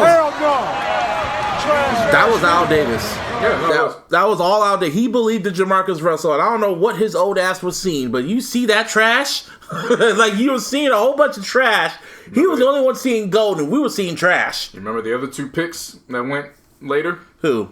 Adrian Peterson and Calvin Johnson. And this is before I had converted over to the dark side, so I was looking at that like, you know. That nigga was trash, man. Jamarcus Russell was just I don't know what. But I will say this, he is also a finesse god. Oh, he finessed the shit. They paid him so... They paid him all that money to just tell them there were blitzes on a Blake tape. You tell me who won. I remember I was sitting at the last battle of the Bay game in Candlestick. I was sitting with a Raider fan, and he was saying, like, yeah, man, my boy works at this bar, and before game days, I would see Jamarcus... My friend would see Jamarcus Russell, and who's the kicker? Who's y'all kicker for the longest time? Seabass. Yeah, Seabass? Sebastian Jankowski. So Jankowski, yeah, they'll just be at the bar just drinking it up. And Seabass could drink his ass off. Yeah, they'll just be there drinking it up, and they'll just go to games and just lose. And that nigga wouldn't give a fuck either. He'll fumble the ball and just get up and just go right to the sideline. Not give 1 ounce of fuck and just sit there. And Tom Cable will just be like, he can't do nothing because, Al Davis is watching. Yep. Crazy, bro. That's how that went. At the Falcons and Redskins game, so the Falcons, well, Julio Jones, he finally got a touchdown. Forever. They end up winning 38-14, but that wasn't the biggest story. The biggest story was pregame. There was this guy on the sideline, and on the back of his, what was it, fold-up sweater, whatever the fuck it was. It reads, Madden Ratings Performance Adjuster. I didn't know there was a term for that. And this motherfucker does not look like he has been in shape in a while. So just imagine you are running a route, and you miss a catch, and you look over, he's taking his notes. Taking notes, and your rating goes down 3 points. I don't know. EA's on that shit. See, this is why EA needs to give up that license for the NFL and let 2K handle this shit now, or just share it because it's. I'm not even playing Madden no more, man, because it's the same damn game over and over again. First of all, where can I apply for this job? Seriously, I will be in Santa Clara and in Oakland religiously. Hey, for this damn I don't think I could. Job. I don't think I could. I'll be a Niner fan, and every division, I'll give everybody zeros. Think I'm playing. I'm more serious than the joke. I'll give all y'all niggas 0. Seattle versus Russell Wilson? Yeah. Oh, I'm in the Cardinals? Fitzgerald? Yeah. Oh, the Rams? Look at that Fitz, man. Fitz a stand-up. Fuck him. Yeah. And then everyone else? Niners? 100s. 90s. Everybody getting zeros. Give a fuck. Fuck them. That's how biased I am. At least I'm biased. At least I'm honest. That's a damn shame. I know it is. That is a damn shame. Anyway, the Saints. Well, speaking of the Rams, yeah, get into them whole ass niggas. Thank you, Saints. Y'all finally beat them niggas. Y'all beat the Rams. Now they got that 1 and 8-1. Bitches. Yeah, but as far as I'm concerned, that the road to the Super Bowl still goes through them until somebody can outdo them. Probably can't. Well, I can't say that. They're in the Super Bowl. Yeah. Because the way, honestly, like I said, the way it's looking, Cats was describing, they was down 35-17, and before that was going into the second half. The fourth quarter started, and it was 35-35, just that quickly, and they were still missing players. I don't know if that has something to do with the Saints, because we all know the Saints defense is the Saints defense. But then at the end of the day, he's Drew Brees. Yeah, but the real story was Michael Thomas. Wide receiver at 211 yards, and then when he caught his touchdown, he went to go pick up his burner phone and pay homage to the late wide receiver Horn. Yep. And they flagged him, and then all of a sudden, all these analysts are talking. They actually analyzed that shit. Yeah, like this is horrible. I'm like, bro, y'all, come on, man. Now you know why you don't watch the shit. Come on, man. Whole asses. That's like when Joe Buck went off on Moss when he fucking mooned the Packers. Joe Buck is fucking trash. No, Collinsworth. I'll give both of them are trash. I think I'm more on the word Collinsworth. Like Joe Buck is, man. He be on fucking Tom Brady's nuts. Yeah. Tough. No, I think Collinsworth is. Collinsworth is worse. Collinsworth is on anybody's nuts where he can say, now this is a guy that runs the game. This is the guy that runs the gap, and this guy is just really awesome. Shut the fuck up. Hell no. Trash ass nigga. But speaking of celebrations, Seahawks, they pulled out a Don't Be Cruel with their celebration dance. Oh, that shit was hilarious. Oh, I hate them niggas, but then that shit was hilarious. That was smooth. I wonder if they practiced that. That shit was smooth. Them niggas may have lost the game, but hey, when we look at NFL or touchdown celebrations this season, that was hilarious. Yeah. They came out of nowhere. They just got in line and then did y'all practice that during practice? Like, yeah, that shit had to be sequenced. That was funny as hell. Then he started doing the running man in front of the camera. Yeah. As soon as they lifted up those rules for the touchdown shits, these niggas just started going ham. Right. I'm waiting for And last but not least, to cover out football, we finish off with the Peterman. Buffalo Bills quarterback. Oh, that's your boy. The Peterman. That's your boy. Let me tell you something about the Peterman and what he did this past glorious weekend. The Peterman came into the game with an 11% chance of throwing interceptions. Or was it 13%? Either way, it wasn't a good percentage. It was a good percentage. Nope. They ended up going up against the Chicago Bears. The Bears played without Khalil Mack. The Bears still found a way to win 41-9. The Peterman completed 31 passes. The Peterman also threw 3 interceptions. Wow. The Peterman threw for 189 yards. Now, why is this all significant? Because the Peterman throwing for 189 yards at 31 completions, that is the lowest amount of yards that anyone has completed while throwing over and completing 30 passes. I guess we just figured out the title of this week's episode. Now, this is where it gets confusing. Because remember I said he threw 3 interceptions. Yeah. But because of all his completions, his interception rate actually dropped percentage from 13 or 11% to only 9%. Damn, so he might get picked up again. Meanwhile, E.J. Manuel, who was the former starter and backup for the Bills and was the former Raiders backup quarterback till he got dropped, he put up a now deleted tweet where basically saying, this motherfucker's still in the league and I can't get a job. And everybody who saw the Peterman was saying, if only the Bills picked up the phone to another quarterback who is still in shape and wants to play football. That's a pretty nice fro. Was in a Super Bowl and was actually one underthrown ball away from getting to another Super Bowl. I don't want that player to go for the Bills. No. Yeah, because we've all seen the Bills Mafia. Yeah, they don't need. They don't. No, I don't want Cap over there. Cap. No, they'll destroy him over the Bills. Yeah. Nah, that would ruin his career. And that was our weekly report of what we call the Peterman. The Peterman. Yeah, that's the title of this week's episode. The Peterman. I was gonna go another one. We'll pick and choose, but I think that takes the cake. The Peterman. On a more somber note, we want to say rest in peace to former first baseman Willie McCovey, who of course played 22 seasons, 19 with the Giants, and this motherfucker was a beast. 521 home runs, 231 of them at Candlestick. He passed away at the age of 80. Did they block that shit? They sure did. Oh, no. The age of 80 years old. And I think it was due to complications from an infection. But it was in Stanford, so we want to send our condolences and rest in peace to him and all his family. UFC 230 came out. I watched this shit. Daniel Cormier San Jose's shit. No, he choked the shit out of him. First he's beating the shit out of him, then he choked him. And you watched it? Yeah. And all I can really think about it, because I was taking breaks in between the Lakers game when they were going against Portland, when they were actually doing something. And he went up against Derek Lewis. And all I can say is, what'd y'all expect for him going up against a nigga that got a lifetime pass for Popeyes?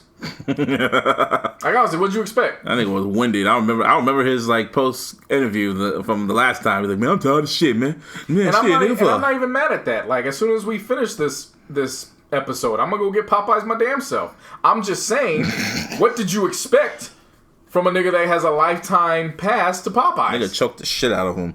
But Derek, the highlight of that shit was his post-fight interview. He's like, Brock Lesnar?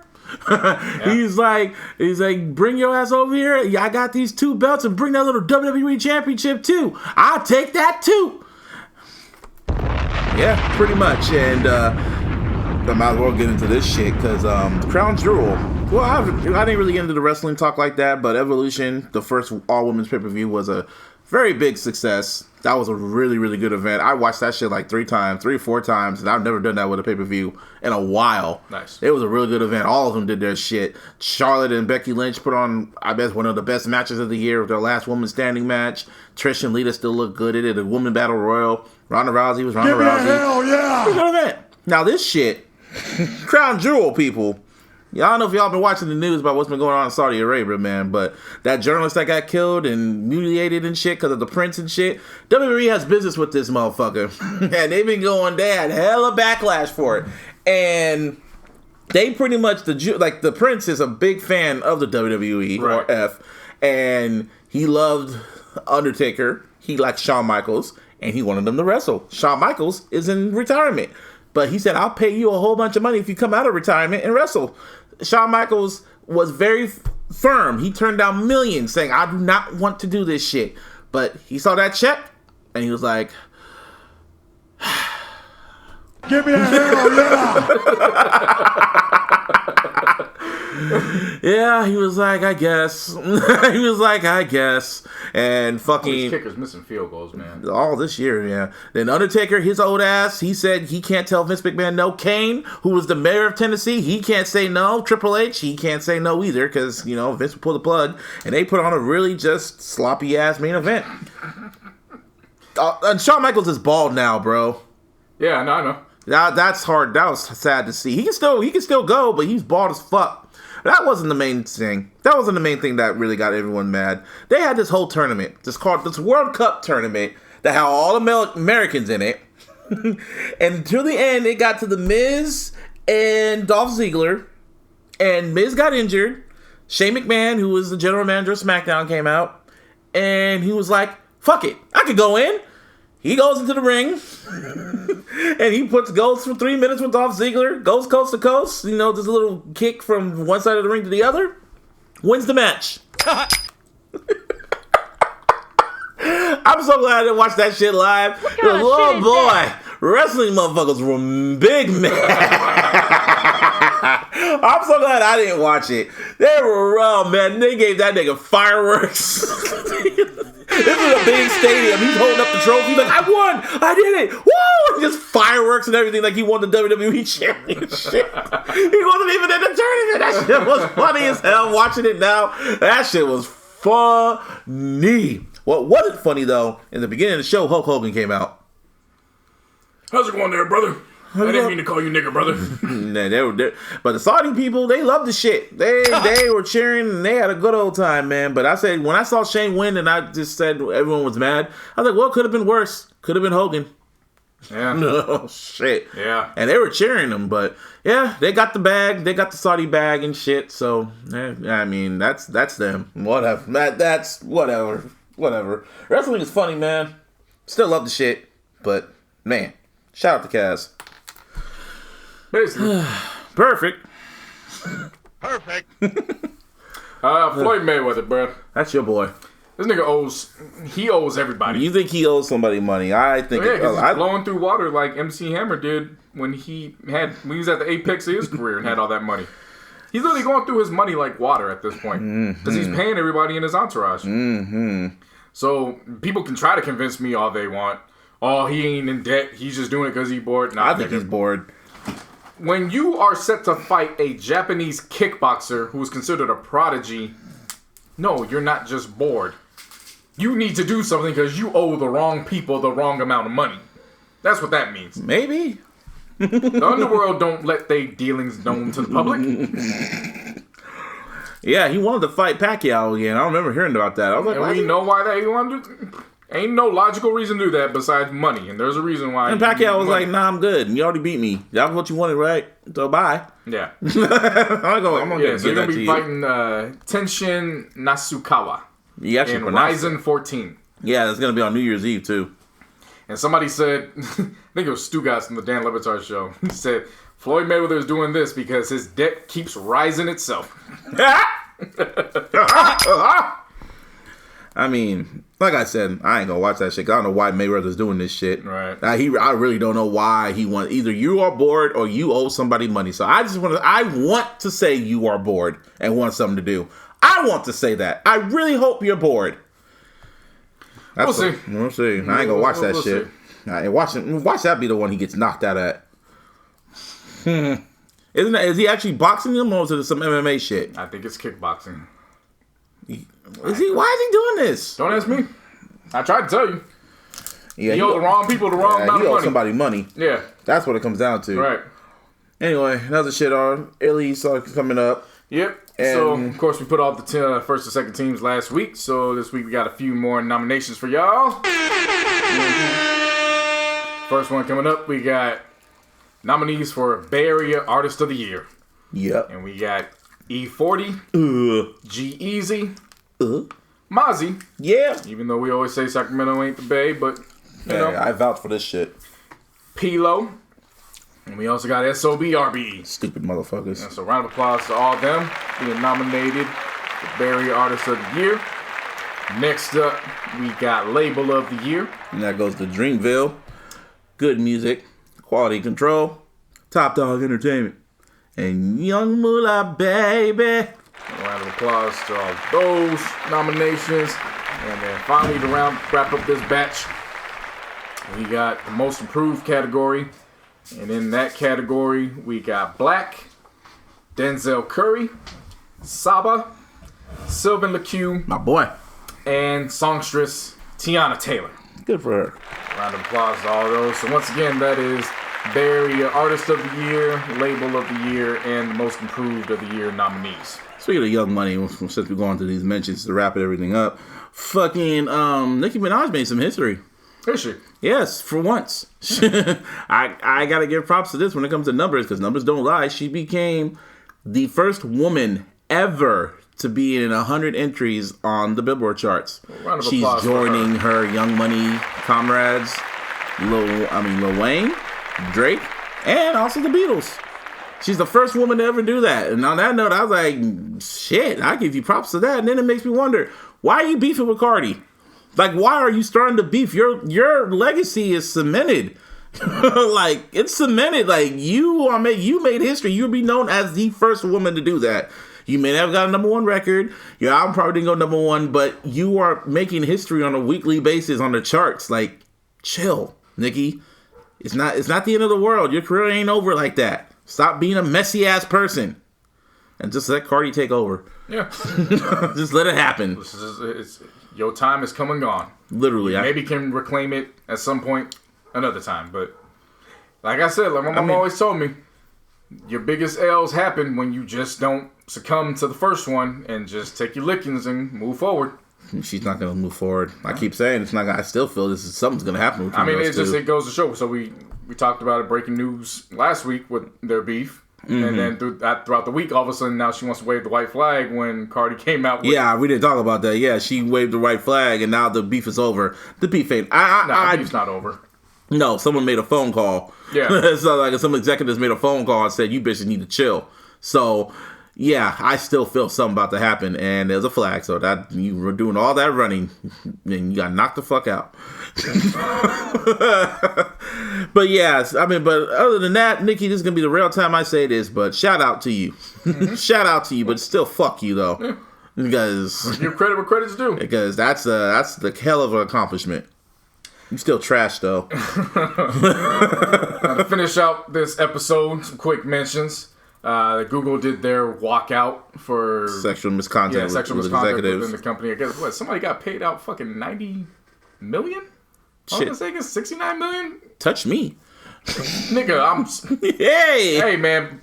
Pause included, but I'm saying. Hey. Pause included, but I am saying. I'm saying though.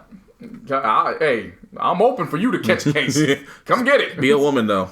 Be a woman. You might catch more if it's the other though. I'm just saying. Hey, man. Hey. You can say what you want. Will Smith started his movie career kissing a man. Yeah. But he looked like that. He was regretting it when he kissed him. He just didn't want to do it. It was like he was enjoying it. If that leads to my Jada, so be it. Fuck it. It now. Yeah, this is depressing. Don't come out to the, if you don't move out here in the Bay, man. Just don't come to California in general. Mm-hmm. Because if you want to live up here around San Francisco, you best have guap. The median household, you now need an income of at least $303,000 to buy a median house in San Francisco. At least. What kind of shit is that? That's crazy, man. That's wild, man. Well, if we move on, this is your favorite news. Yeah. More Bow Wow news, baby. I love Bow Wow news, man. Yeah. I just couldn't believe it was happening. I was like, really? Yeah. Bow Wow done had his girl snatched by young M.A. Yeah. Not much. I'm not gonna hold it against Bow Wow. I've seen straight women on social media. They really love young M.A. Yeah, man. like I've seen straight women be like, "Yo, I'm giving it up if I see young M.A." So I can't be upset about that. His girl clearly ain't upset about that because she said that she don't regret it one bit. Pretty much. Young M.A just got the juice. That's just what it boils down to. There's no fault in Bow Wow. Mm-hmm. At the end of the day, he's Bow Wow. He can bounce back from that. He'll bounce back from that. And plus, and then you see her Halloween costume? No. Yeah, she dressed up as Bow Wow. Young M.A. Oh, man. I feel bad for the nigga. No, but it's funny because Young M.A, all the females love Young M.A. But she's like I just like sometimes I like dyke lesbians, man, because they hella cool. They're like niggas. I be forgetting they're niggas. Like they're females because they be chilling like nigga. Then one day I'll be going to the bathroom and so you ain't coming. I was like, oh yeah. It's like yeah, I'm going to the bathroom like with the young woman. There was just one of my other homegirls like Meeks. Shout out to her, she's listening to this, but I saw her at the bar the other day, and I was like, oh shit, what's up? And I was going to go give her a hug, because that's just my instinct when I see a female, but she was like, oh no, and she dapped me up. I'm like, oh yeah. My bad, nigga, my bad. And then we just started talking like I was talking to you, like, what's up, bro?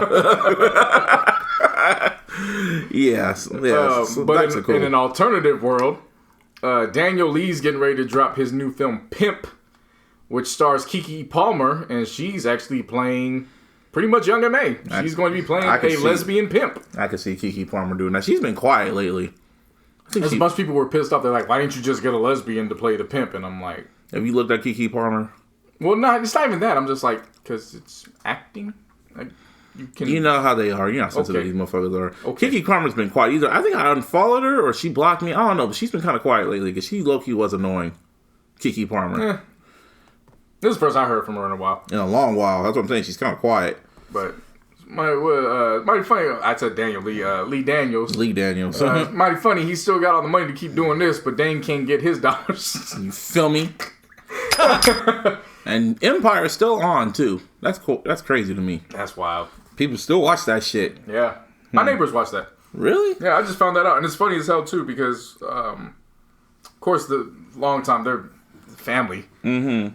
But they used to watch my mom, so that just shows you their age. My mom came back, she goes, you know, they watch that shit religiously every Wednesday. And I was like, that's what's up. See, after the first season, I was over it. Yeah, I was done with it. I was done. I mean, I still watched a little bit of the second season, but I feel like, okay, this is becoming silly. Right. And it got silly. Then I saw Petey Pablo in the clip, and I was like, yeah, I'm really done. Yeah, they get hella black actors in that shit. Well, no black actors. When they had Chris Rock being a prison inmate, getting his ass whooped, that was funny. Like, ain't Chris Rock directing a new Kevin Hart film? Yes, he's directing a Kevin. I remember hearing about that. Yeah, he's directing it. Good for him. Yeah, that's dope. And what else is going on? We got some 20-year anniversaries. That's crazy. It is, man. First and foremost, November 3rd, Juvenile's 400 Degrees turned 20 years old. So that ass up is 20 years old. Man, that's wild. I never listened to the album. No. I know who he is. He's trying. I know the Ha remix, and he can't even keep up with that beat. Yeah, and he tried to be like regular whole flow, but he couldn't do that on that beat. He sounded like Silk the Shocker on that joint. Yeah, like he's trying to battle the beat. I mean, Kidder could probably do that. Now, 400 Degrees was a nice wave, man. Like that pretty much set. Cash Money was doing their thing before that because you know he BG. Wayne, they were all dropping. Well, Wayne actually wasn't dropping projects. That white, wow! I told you, man, Mariota. He's not a white boy. That's straight from the island. Shit, he was running like a. He got island soul in him, man. That nigga just juked it into the fucking end zone. They are destroying the Cowboys right now. Don't sleep on the Titans. It's not surprising to me. I know Rossi probably just turned it off right now. Yeah, him and Jason, Devin, they were all calling that, so I ain't surprised. Shout out to Greg too. Greg don't give a fuck about that damn thing. Oh wow. Anyway, yeah. So that was really, even though they had dropped projects beforehand, that was really the album that put Cash Money on national status. Yeah. And of course, what better song to feature that than Back That Ass Up? That's gonna stand a test of time. That's you know, I always say certain songs are Negro spirituals. Man, can you imagine in the club when you're in the club and you're waiting and you hear them chords that dun, dun, dun, dun, and it's you drop what you doing. Everybody like, where the ass? Where's the ass? Yeah. It's happening. New edition GIF again. Niggas just start looking. It's happening. It's happening. Which one's better, Back That Ass Up or Get Low? I was Back That Ass Up, man. I know Get Low. There would be no Get Low. Yeah, no. But when you're in the club though, like when Get Low, I mean, Back That Ass Up. Back That Ass Up, of course. But Get Low's like a good second contender though. We should do a tournament. Maybe we'll do that for March Madness. Best twerk song. Let them all go up against Back That each Ass other. Up. Yeah, but just have fun. Let's see how people really identify and know how far back these twerking songs go. They just don't start with back that ass. I know, up. but everyone's gonna pick back that ass up at the end of the day. I'm just saying. I know what you mean. I'm just saying. Oh, we go against the Giants next Monday. Got a Monday night game. That might be a win. That's what I'm saying. Now we got another one that turned 20 is Belly. Great. It looks nice, but that acting, boy. That script was just ass. Woo! But it's good ass. You know what I'm saying? Like it's just it's like a good body but no brain. Yeah. Like exactly. Yeah. Good great. It's like looking at a basic ass chick. Right. Like, man. I mean, it's a great movie. That ass though. That's exactly what Belly is. The colors though. Colors. It looks nice. Great intro. Everything. The cinematography. Hyperrims did a great job. Nas went to Africa. Didn't know if it was a country or continent. Yeah. Let's go to Africa. Not where in Africa. Just let's go to Africa. Well, Def Jam, their Twitter account actually made some sense as to why he didn't know if it was a continent or a country. Why? Because for whatever reason, they felt it was necessary to say, hey, and just to let you guys know, when they were filming this, there was no prop weed on the set. And everybody was kind of like, no shit. Kind of figured that. When was the last time y'all seen a Jamaican smoke fake weed? Fake weed. That shit wasn't happening. Remember when they went to Ox's mansion? He just had the bowl, just the weed just sitting there like it was some Fruity Pebbles. Yep. Just chilling there. Like, come on, man. That's what you telling me? I'd be more surprised if that shit was fake.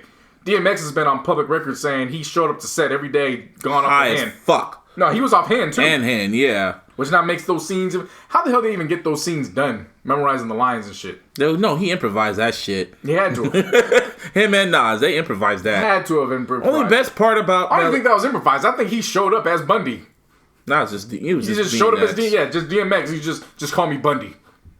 All right, action. Just film him. X just do this, that, and the other, and. I wouldn't be surprised if his name was Philip originally, and he was like, "Nah, that shit's whack. Call me Buns." They did okay. They did like some sit down interview today with Hype Williams and a few others, and they were thinking about re-releasing Belly in IMAX. I'll see that. I'll see that because, like I said, cinematography, everything. It was an accomplishment in the film, and it looked really, really nice. Yeah. But that acting and the script and the plot, yep. I don't even know what the shit was about. Do you know? Well, the sequel was supposed to be called Beast, so it was supposed to be Belly of the Beast. Oh. Yeah. But it never happened. But do you know what's about? Yeah, it's just some niggas and just some trying to find their way. Just some niggas? They just trying to find their way. That's all it is. Just some niggas? Just some niggas, man. Just about some niggas. Sincere and Bundy. Sincere and Bundy, yeah. Well, yeah, Belly, 20 years old. Steady, are you ready? Classic. Yes. Well, yeah, hood classic, I guess. We also want to send our condolences and rest in peace to Angela Simmons' ex-fiance and the father of her child, Sutton Tennyson. Somebody came into that man's home and shot him? Killed him.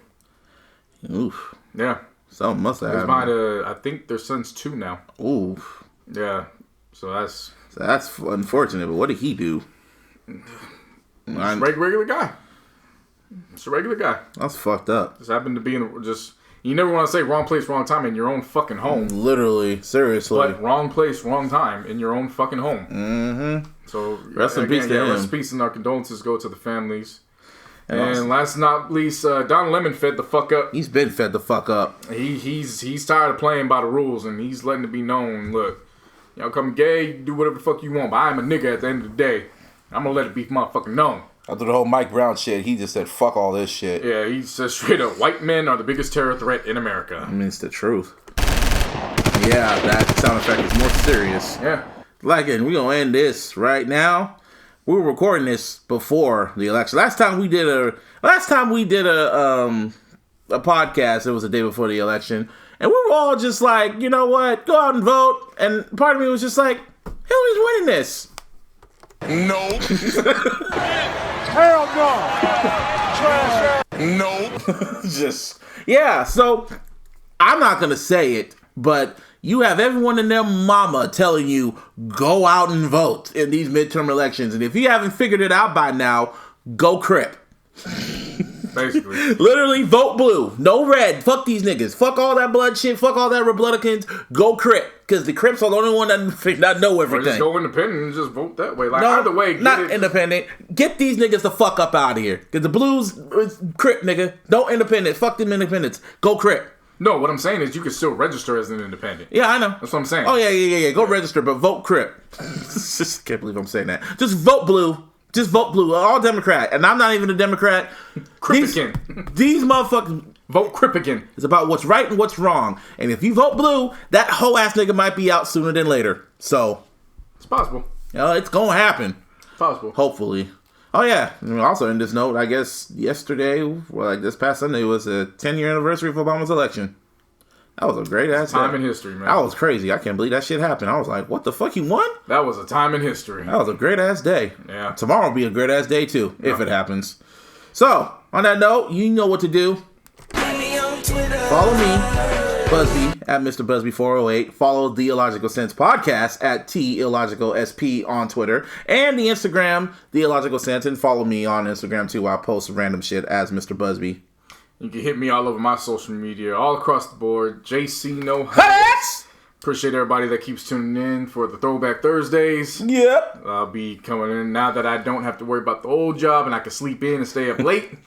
No longer posting way shit. Past your bedtime now, huh? Yeah, I'm a real boy now. No longer have to post shit at 8 p.m. Pacific time anymore. I can wait it out. I've been telling you to do that. Well, no, I didn't have time. That's the problem. I know. I didn't have time. You could have drafted it.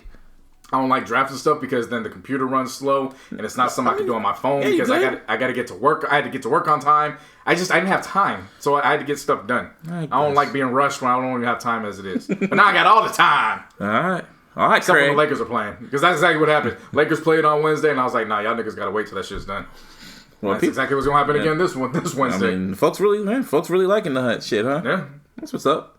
Rocking with it. I don't know what else to say after this, but I guess later. Vote, nigga. Yeah, go vote, bitch.